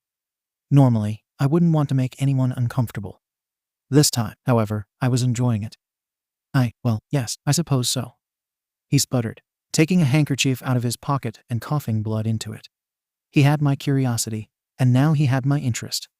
As I watched, it was strange how unfeeling I could be for another human being. That's new. I don't remember that happening last time we spoke. I told him as I helped myself to the tin of cookies on the table. My diet, while counted to every calorie, left me hungry all the time. It wouldn't hurt to cheat on it a bit. No. The conversation ended much quicker than anticipated. 𝐀𝐽 agreed, and I put the tin down, a few cookies left out for me. So is this business or pleasure? Either way, I'd like to hurry this up. I told him, looking like I'd heard him as I ate, a slight bump coming from the door. I was wrong. You should know that. Your spirit rivals that of the best heroes. He told me, unable to meet my eyes like the coward he was. Maybe it did, but you broke my spirit. What was left was turned to spite for you and the pain you've caused me. I lost my hopes at heroism, and when you ruined my chances at getting into a prestigious music school, I had to sell out. Now you bring up old pains. I had hoped you of all people would bury the past, but to my shock, you continue digging at the gaping hole that held my dearest dreams. What a cruel man you are. I replied as my anger built, and I could feel it build into hurt, tears overflowing. It would seem that no matter what I intended, you were hurt in the process. For that, I am truly sorry, boy. Somehow, and I faltered, trying not to sob from the anger. Somehow, your sorry doesn't account for not saving me when I needed you. I told him, my voice cracking as I stood and moved to the door, opening it to find a few of the more bold students eavesdropping on our conversation before I walked past them, spotting a phone in one of their hands. Well, I wasn't going to expose him, But if someone else did, what did I care? I couldn't buy the kind of publicity that would make me shine and smear him as this would. Of course, I just needed to keep crying a bit longer, and then I could wipe my tears in a bathroom and come out with a big smile. Pretend I hadn't until whatever they recorded went viral. Once I was back in class, I apologized to 𝗃𝗯𝗷 and quickly fell in line for the workshop tour. Of course, being 𝑢𝐴, it was even more impressive than the one they provided for our exams. When can we start working? 𝐻𝐡𝐚 asked 𝗃𝗯𝗷, the hero looking at her for a moment before gesturing towards the machinery. You may work in here as long as you have a staff member present. Luckily, most of the staff here hardly sleep or go home anyway. You'll find plenty who'll sleep or do paperwork while you create the gear of tomorrow. And since it's the first day, I'll allow you to get used to the space and figure out where everything is. If you find time to work, more power to you. Our teacher told us, and like children let loose in a candy store, most of my class ran off. For my part, I had plenty of designs in my notebook, some of them practical, some of them I wanted to bring to life just to see what would happen. But today was a good day to show up tiny hands, so I got to work on something practical. A staff that would help focus the energy of electrical-based quirks, since many people couldn't control where their electricity went. Able to channel and direct the electricity in precise bolts, the staff would also come equipped an adjustable length, able to be used in 2 pieces as eskrima sticks, and finally, a focusing mechanism that would make aiming at targets easier. Of course, I had to put a piece of myself into engraving a small green star at the bottom of the staff. Anyone who used this would have plenty of options, even if they'd need to practice extensively to use it effectively. But it would prove to be a good weapon for offensive and defensive purposes. It took all day, but I had the time to work.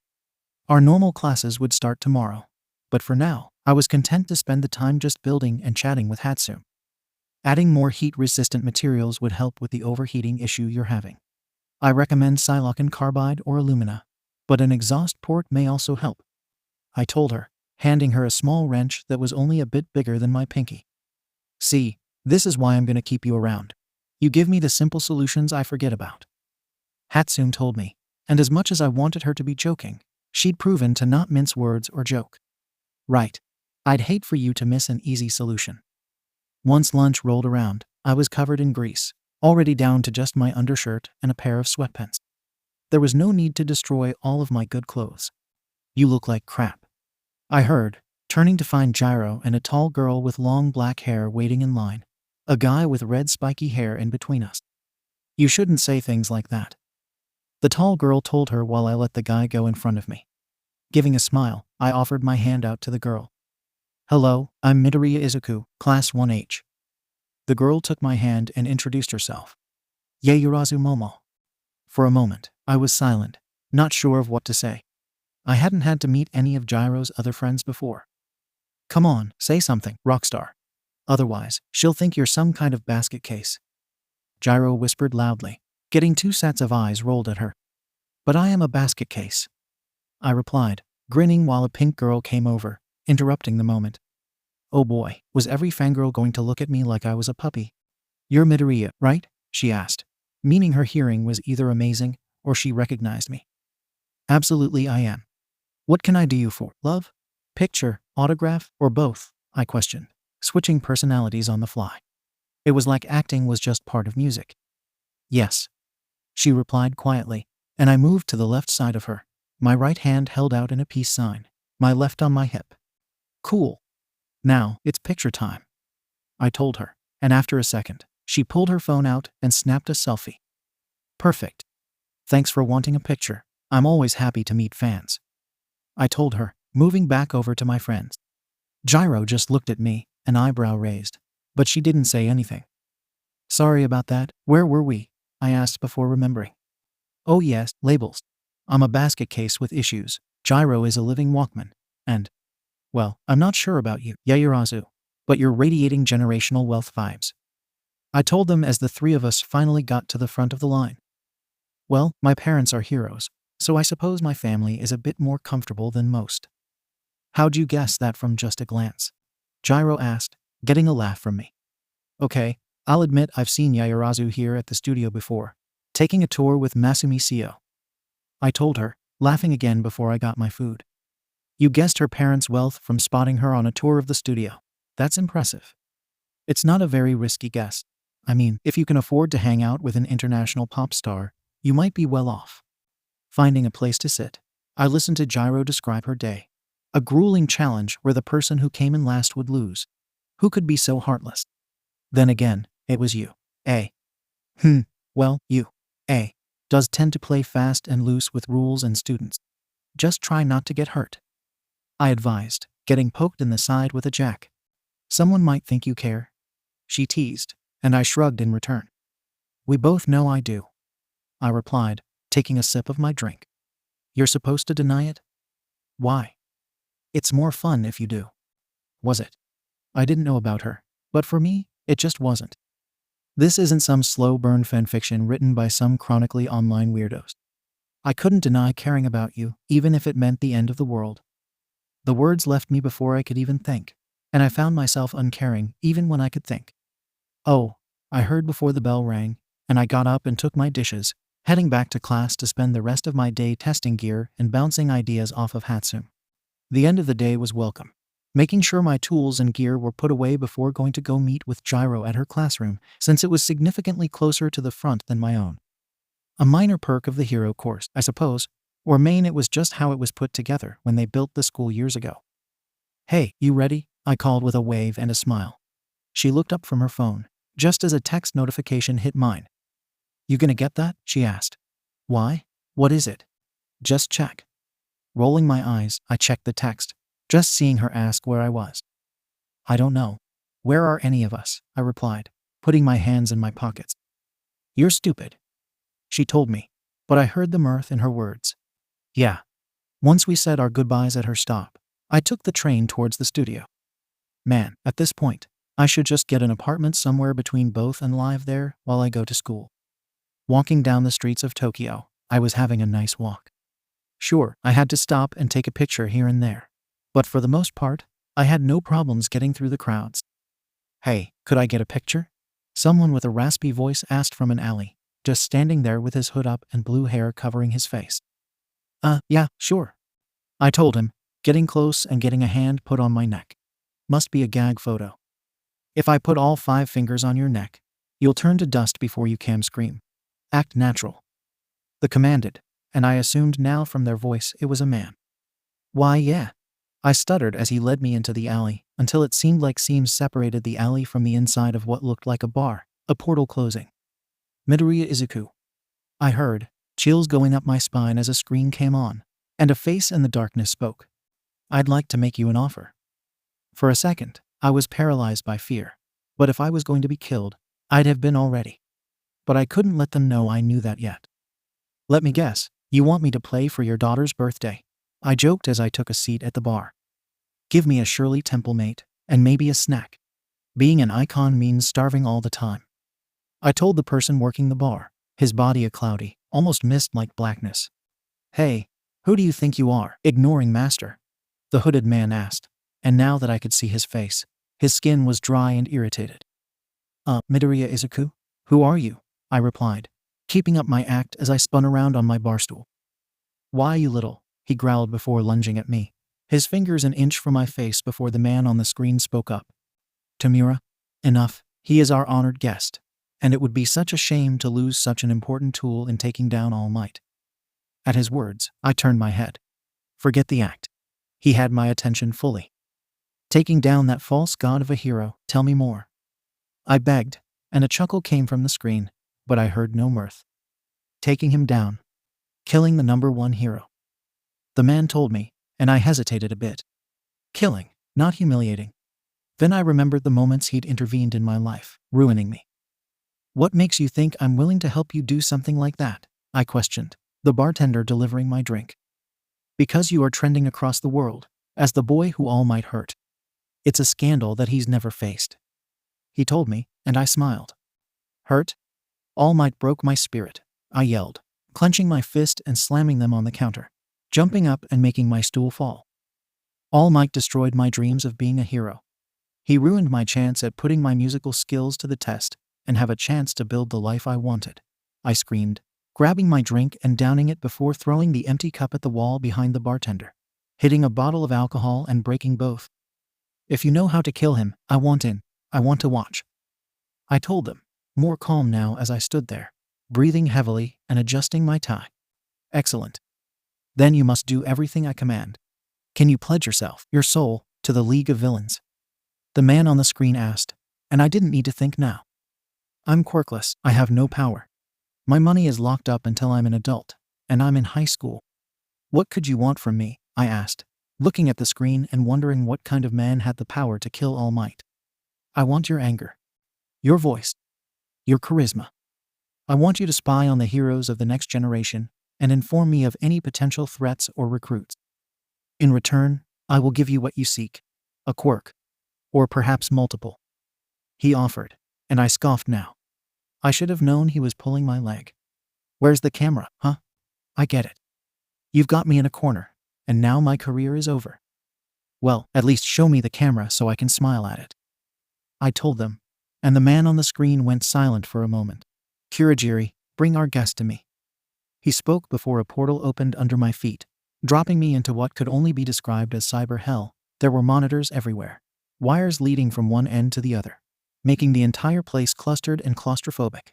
But worse than that was a man sitting there disfigured and hooked up to multiple machines, and for the first time in my life, I knew true fear.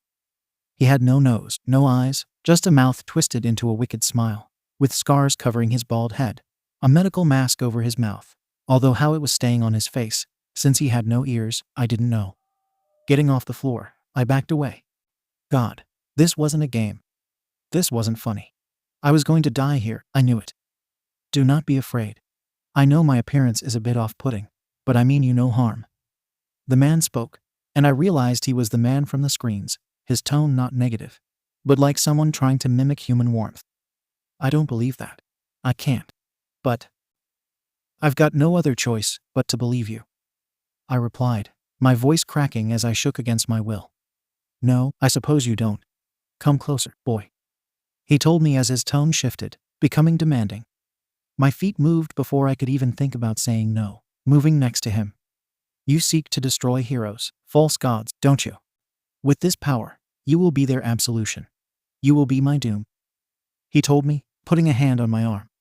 Can you do one more thing? If you're so powerful, can you make me fearless? I questioned. And for a moment, he looked at me, confused, before he smiled at me. Why would you want that? He asked, and I swallowed back my fear. So I won't hesitate to do what's needed of me, I answered, and he laughed before a pain greater than anything I'd ever felt before started across my body. A silent scream, all I could muster as it ended as abruptly as it had started, and I fell to the ground, breathing heavily. Still awake. That's very impressive for someone who has been gifted 2 quirks, he told me, as my eyes shut as I lay there, too weak to keep them open. If you survive the process, I look forward to working with you, Midoriya Izuku. He told me before I blacked out, his laugh the last thing I heard. When I woke up, I was in a bed that wasn't mine, the room dimly lit as I sat up, feeling in Roman 4 pulling in my arm. A hospital. Had the whole thing been a dream? Was I dreaming now? Whatever it was, I made a list of things I did know. I'm Midoriya Izuku, 15. Today was April 8th, and the last thing that happened was. Could it be true? Am I powerful now?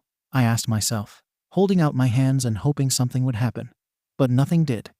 Must have been part of my dream. I decided when nothing happened, pulling the Roman 4 from my arm and pulling the curtain around my bed down. Oh my, you shouldn't be out of bed. Come now, dear, rest. Recovery girl, 𝐀𝐦 𝐍𝐵 nurse, told me, and I wondered what she was doing here. Didn't she have a whole school to fix? What happened? I asked, and she smacked my leg with her cane. Bed? She told me, and I opened my mouth to argue, but she threw candy in it. Fine. But what happened? I questioned again as she looked at the Roman 4 I'd pulled out and sighing. That's what we're trying to understand as well. You fell from the sky over you, and broke your arm. That was yesterday. Once you had enough stamina, I fixed your arm, but you passed out again. We thought it would be days before you woke up. Falling from the sky, over you, yesterday? Then today was the 9th, which meant it wasn't a dream. Those villains, they really kidnapped me? But how? I thought you, had protocols for things like this. I asked as I run my hands through my hair, finding a bandage there instead. Villains. It sounds like you'd better speak to the police about this. Lucky for you, there's a detective already here on campus. She told me, disposing of the needle and wiping down the cannula of the Roman IV before making me lean back and putting the Roman IV back in. All right, I'm going to get the detective.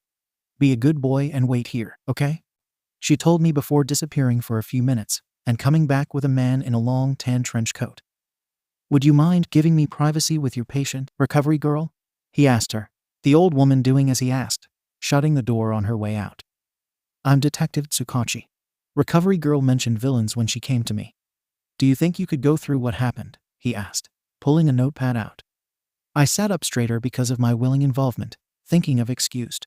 I'm sure they recorded my rant about All Might in the bar, and probably had a way to monitor me now. But where I should have been afraid, I wasn't even nervous, just looking at the detective with a tired yawn. Excuse me, I'm still a bit tired, but I'll tell you about what I remember, I told him, thinking of how to phrase this. A man with blue hair and irritated, dry skin asked for a photo, threatened to kill me, and dragged me into the alley nearby.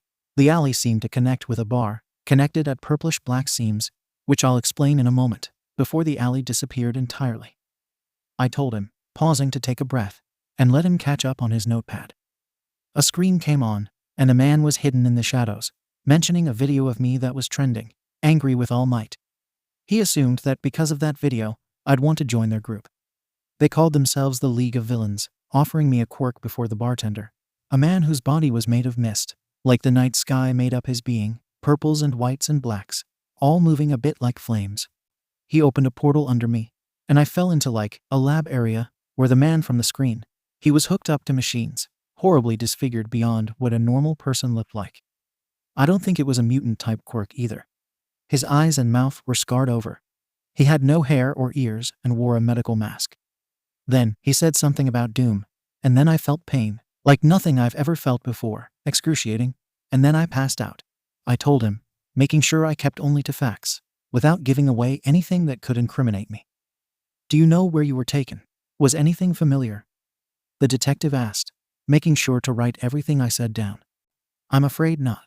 I don't drink, and I don't associate with anyone who's considered a villain. I answered before laying back with a large yawn. Is there anything else you can tell me about where you were taken? Anything of note? The area I was taken to, the lab-looking place, there was a ton of wires and monitors. I didn't see what was on them because I remember just being near him was terrifying, and I couldn't help but shake. I thought I was going to die. I answered, trying my hardest to look scared or traumatized, but I just couldn't. Well, there's not much else it looks like I can glean from you, so I'll be on my way and let you rest. Thank you for your time, Midoriya.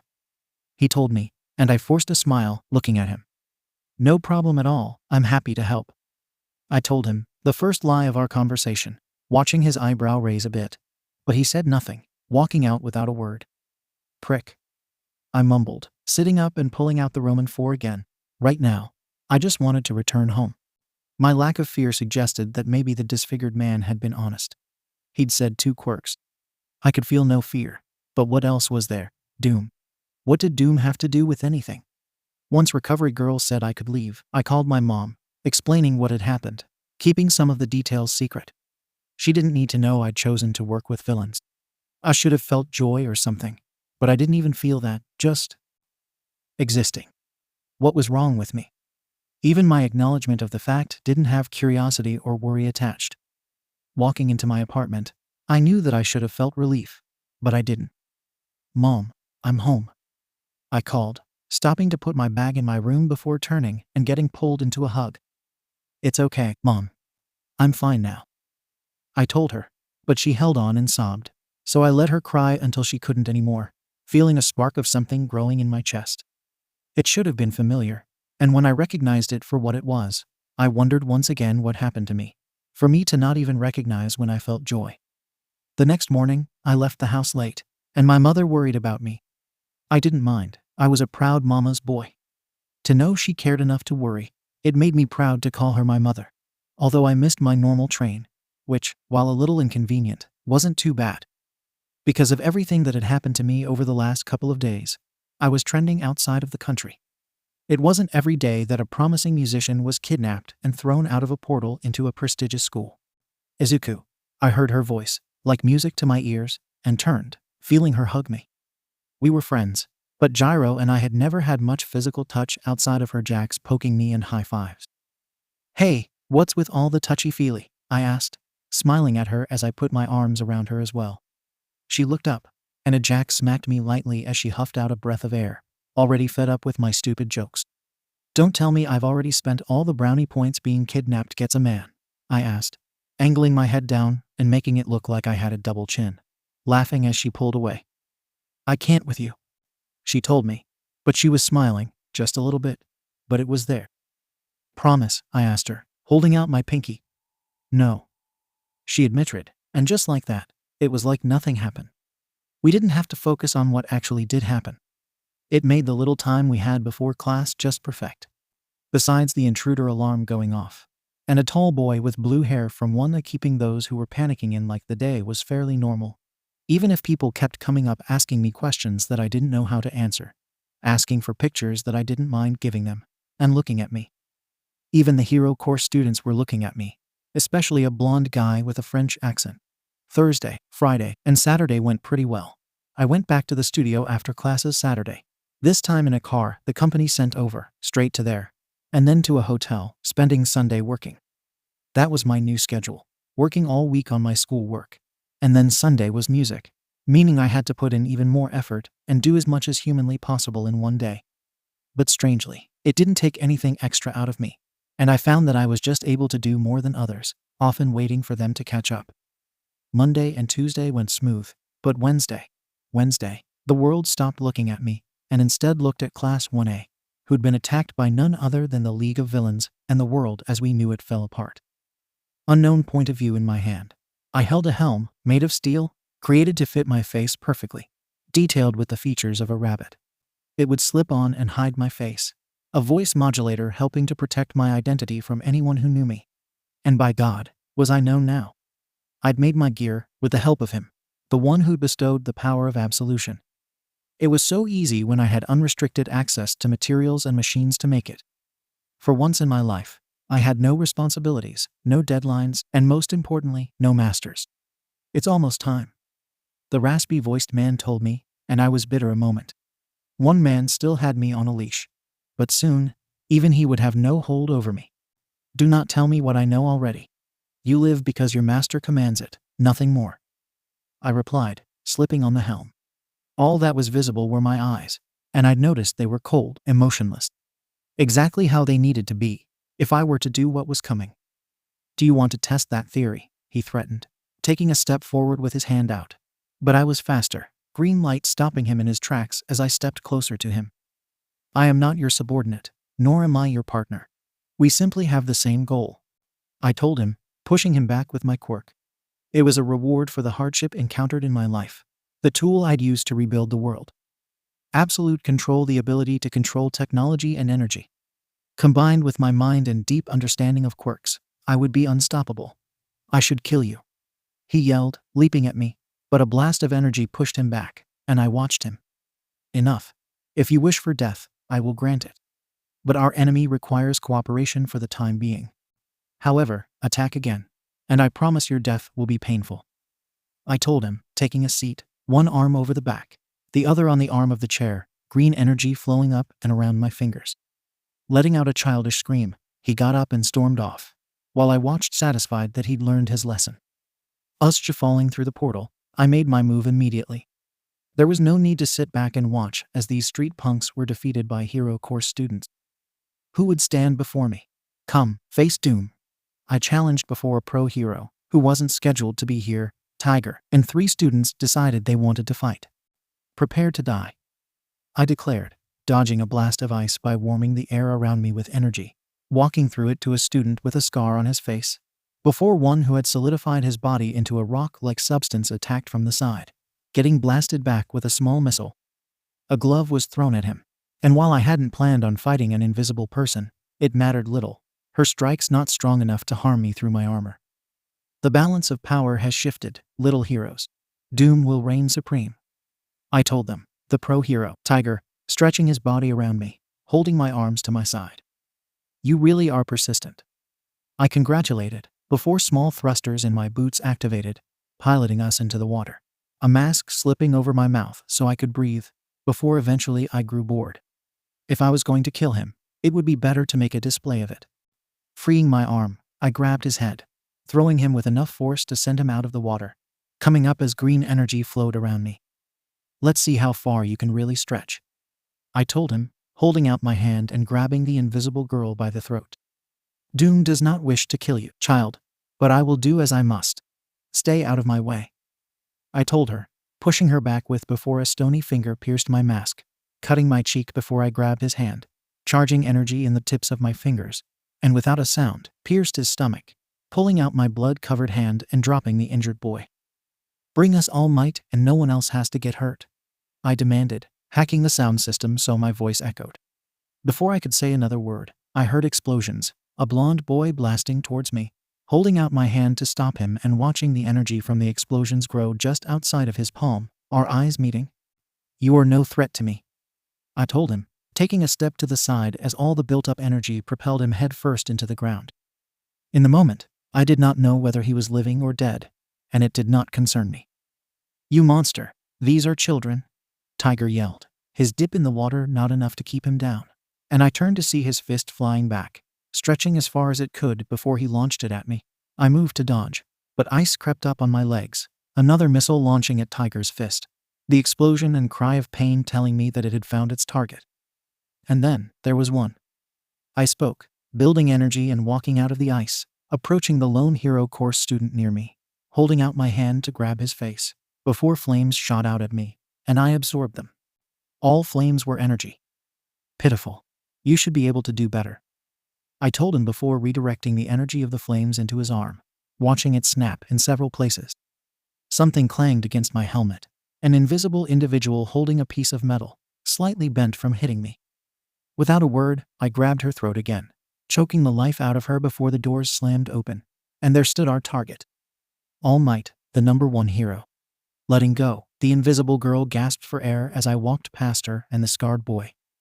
All Might, prepare to face doom, I yelled, holding out one finger as I stood taller than usual thanks to my boots. What have you done? All Might demanded, veins in his arms and head pulsating as he looked at what had been a one-sided fight. The only ones who had stood a chance were the pro heroes, but Eraserhead and 13 had been taken off of the playing field quickly. I did have to commend the hero course students who were still fighting. It was almost impressive. Doom happened, All Might. Now face me, I demanded, holding out my hand, already anticipating his movements, but he never got close, the Namu we'd brought along holding All Might's fist in his hand.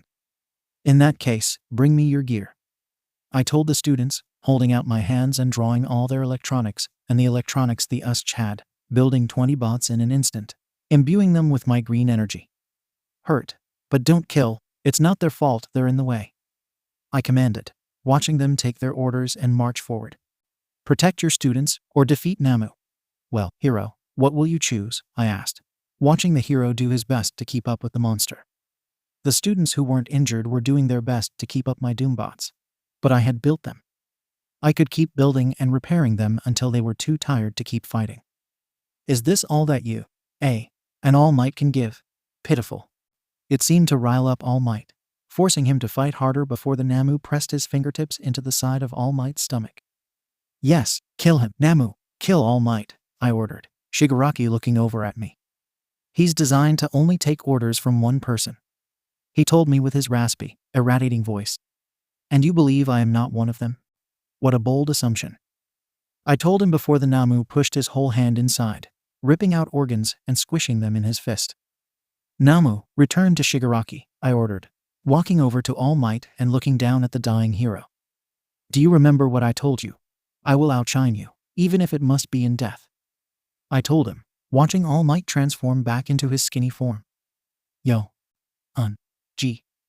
He tried to get out before the light in his eyes faded, and the once great All Might fell. Namu, kill Doom, Shigaraki spoke, and under my mask, I smirked. You would betray Doom for being more powerful than you, pathetic, I told him, turning and looking at Namu.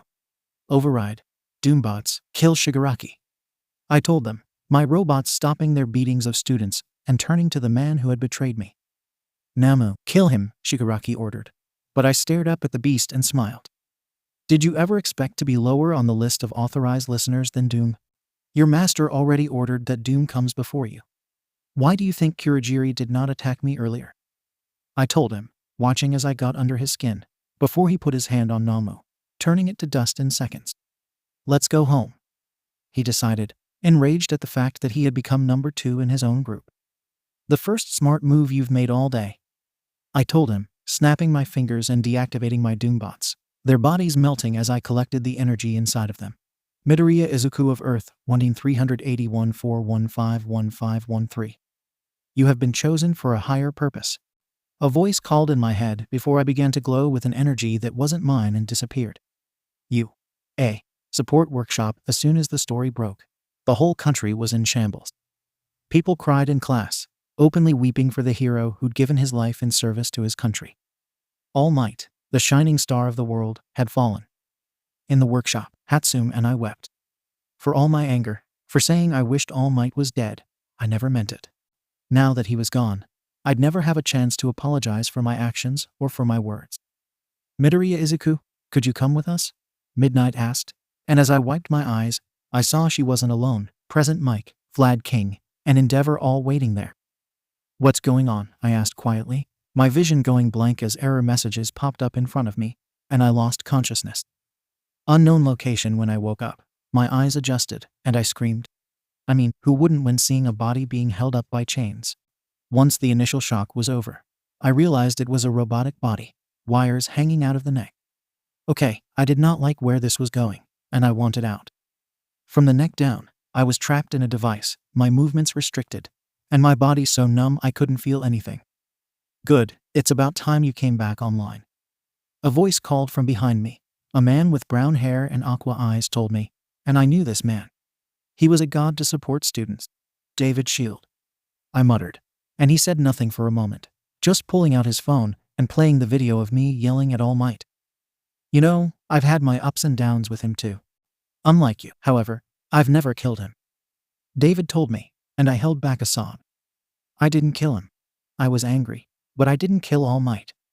I argued, and he nodded. I know that you specifically didn't. Your creator did. My creator? Do you mean my mom? She can't kill bugs without crying, let alone All Might of all people. David laughed, and a mechanical hiss from underneath me showed something terrible, and I wanted to scream, cry, and throw up, but I couldn't. That's right, you're not Midoriya Izuku. You're just a machine. He told me, the body being lowered and my head placed on it, snapping into place, and I could move again, looking at my hands in confusion. I wasn't human. But if that was true, what was I? I was an android, made to look like the real Midoriya Izuku, given his memories, and forced to spy on you, students. But I experienced emotions. I cried, I laughed, I could feel pain. Didn't those things make me human? But I couldn't bleed, and I didn't feel the wind anymore. What I'd thought was a quirk was just my soullessness. I spent the next few days contemplating my existence, staring out a window. I didn't need to sleep. I didn't feel tired anymore. Turns out, laying down at night just activated a protocol that sent out what the cameras in my eyes and ears recorded. What do I do now? I asked one day, and David Shield looked at me. What do you mean by do? You're a machine. You follow protocols given to you. He told me, but was I? I can feel emotions. I never knew I wasn't human. My arm broke, remember? Couldn't I be the link between man and machine? I want to play music. I still miss my creator's mother, and I feel love. Machines don't feel. I argued, and he shook his head. You're a sophisticated piece of machinery, but to say you're anything more would be preposterous. Is it? We have people whose bodies are made of plastic, brick, and glass, but they're considered human. I can feel as they do, think like they do, learn, and love like they do. Doesn't that make me alive? I argued, and he thought about how to respond. Humanity has evolved to accept the limitations of humanity are not what they once were. But to say you, an android programmed with the AI based on a living person, is alive, it's a hard pill to swallow. For the time being, you're here, with us at I Island, until we can figure out what to do with you. Besides, You've been a well of information on your creator. You could be the difference between whether or not we capture him. David told me, and I didn't reply yet, just continuing to stare out of the window for a few moments. In the days and weeks that came, I was trusted more, given privileges for my hard work, and for allowing David and his team to tinker with my insides.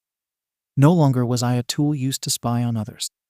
With my confession of what I knew of the League of Villains, and the removal of any hardware that could be used for communication with them, I'd become something new. Maybe I was Midoriya Izuku once.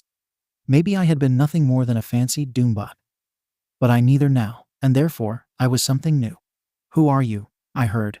No surprise to me, as I'd already seen her approaching in the reflection of the window. "Who am I?" I have been unsure as of late. I told her truthfully, putting my hand to glass and wishing more than anything I could feel the coolness. "Who knew that I'd miss something so small? Identity crisis?" she asked, and I chuckled softly. "Is there any other kind?" I replied as she moved next to me. "I know who you are," she told me, and I began to panic now. "Is that so?" "Yes. You're another intern here to kiss my dad's butt." "How did you know?" I asked, and she pointed towards where I was looking. "You've got that look. Smart, young, full of promise. It doesn't last. Working for my dad. Not many people can keep up with him." "I believe I can," I replied before turning to look at her. "Then you're not intelligent as you look," she told me, her long blonde hair tied up with a purple scrunchie, her eyes just like her father's. "I am not," I told her, laughing as she did, my worries slipping away for a moment before the door slid open. "Melissa, get away from there, now," David shouted, prompting the both of us to move away from the other. "Go to your room," he told her, looking angry, but not with her. Once she left, he turned to me, finger pointed in my face. "Stay away from my daughter. Do not come near her again." Turning to the window, I felt a twinge of anger, punching the glass. She approached me. "What would you have me do, David?" I live with the mind and memories of a 15-year-old boy. I am him, I am less than, yet I am greater than. So what am I? Because as God is my witness, I am no machine. I told him, noticing the glass was broken before I took a deep breath, bending to pick up the shards. "Clearly. Only a teenager would throw a fit like that," he replied, and as soon as the door shut, I forgot about the glass, hugging my knees to my chest and sobbing. But not a single tear could fall. They'd drained my body of most fluids. That night, once I'd finished crying, I set out on making myself a new body. Here on Island, I was surrounded by the most technologically advanced gear in the world. I'd make a new body, one that distanced myself from Midoriya Izuku. One that fit the vision I had of myself now. Not quite man or machine, a bit of both. Days passed, working on this, ignoring David, ignoring his team, and locking myself away in the lab. Soon, I'd have the body I needed to escape this prison, and I'd use my knowledge and power to help people. "We've let you have your fun, but this has to come to an end now," David told me through the intercom, but I held up my middle finger to the camera in response. "Did you think I was just building a body?" "Oh, David, why would I do that? I am going to expose the lies of the world governments, unless I'm given my old life back," I threatened, and after a few minutes of negotiating on his side, it was agreed. I was going back to Japan, as Midoriya Izuku. Press conference. "Oh, it's great to be back in Japan after I was put into witness protection. After the death of our great hero, All Might, I was considered a high-profile target since the people responsible had previously kidnapped me. These last few weeks, they've been hell on myself and..." I stood there, in front of the press, who'd wondered why heroes had taken an up-and-coming pop star into custody. But, so far, all I'd given them was lies. Well, I should be complete now, and that meant it was time for the truth. Truth is, I'm not Midoriya Izuku. I'm a machine who was fed his memories, given life because of a powerful AI. I've spent the last few weeks being taken apart and put back together by David Shield. I told them.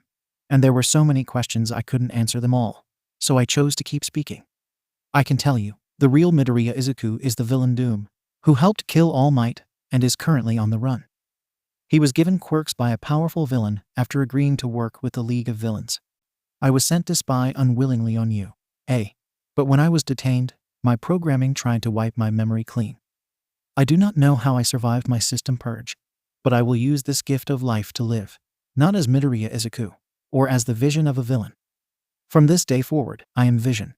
My own vision. Of truth, justice, and kindness. That is why I must abandon this body in favor of another. I told them, activating my system purge, my body starting to short circuit and smoke. 𝐻𝐸 lab opening my eyes. I began to rise up before flying off, leaving the science team who had been about to dissect my new body, screaming at me in confusion and anger. I was built like a person with red skin. Of course, for decency's sake, I also covered my body with a costume with a red diamond on my chest, a green cape and leggings that went all the way up to my pelvis, which was covered in a golden yellow, the same color as my gloves and boots were now, hairless and powered by a stone in my forehead that absorbed sunlight, golden like my eyes now were. I suddenly stopped, listening to the sound of the ocean, feeling the wind on my face. I was finally free. My body was made of Horton cells, grown in the lab, tougher than normal cells. I'd built this body to perfectly replicate a human one. But without human cells to work with, I made do with what I had. I had made this body while thinking of All Might. I felt responsible, even though I'd never raised a hand against him. So, I would honor his memory. Vision of Earth 1-381-415-1513. You have been chosen for a higher purpose. A voice called, but I was alone before suddenly I began to glow before disappearing. An unknown place, between space and time, that doesn't look like a version of us. 𝐬𝐻 smoking a cigar told him, and the old man silenced him. He is the ultimate combination of man and machine, from the same world Doom is. I have chosen him to accompany you on your journey. He told the group, but I simply scanned them, finding that all but the one with bunny ears and the old man were at least part human. We're a team of 𝐬𝐻 from across the multiverse, working together to defeat a threat to every version of us. But I checked Doom's world, and you didn't exist a few weeks ago, and you don't look like one of us. He told me, and I nodded. Until a few minutes ago, I was nothing more than AI with the memories of 𝐬𝐻 𝐍𝐴 or Doom. But I built myself an organic body, and now I will stand against evil. I told him, and I touched the diamond on my chest. You were a defective Doombot, nothing more. I will dismantle you when we are done here. Doom spoke, sliding his helm on, a small scar on his cheek. I was. Now, I am Vision. I do not truly understand my existence, but it seems that even though I was a machine, I am more human than you are, Doom. Enough. It's time to set out. Bub, soak in the chatter. The smoking 𝐬𝐻 told us, and I watched the others. Pirate, demonic rabbit, monster, green skin, dirty, smoking, night, spider-themed costume, Doom, and myself. 10 people against a threat to every 𝐬𝐻 in the multiverse. Do you have names? I asked, and the green-skinned one pointed a thumb at his chest with a grin. I'm Gotham's chosen son, the Emerald Knight. He told me, putting an arm around the dirty one. This is Atlas. I've met him before, when I got sent through the multiverse. Atlas nodded, looking tired. I'm 𝐀𝐦. The smoking one told me, as the knight in his green armor held up a sword. I am Sir Deku, knight to the kingdom of might.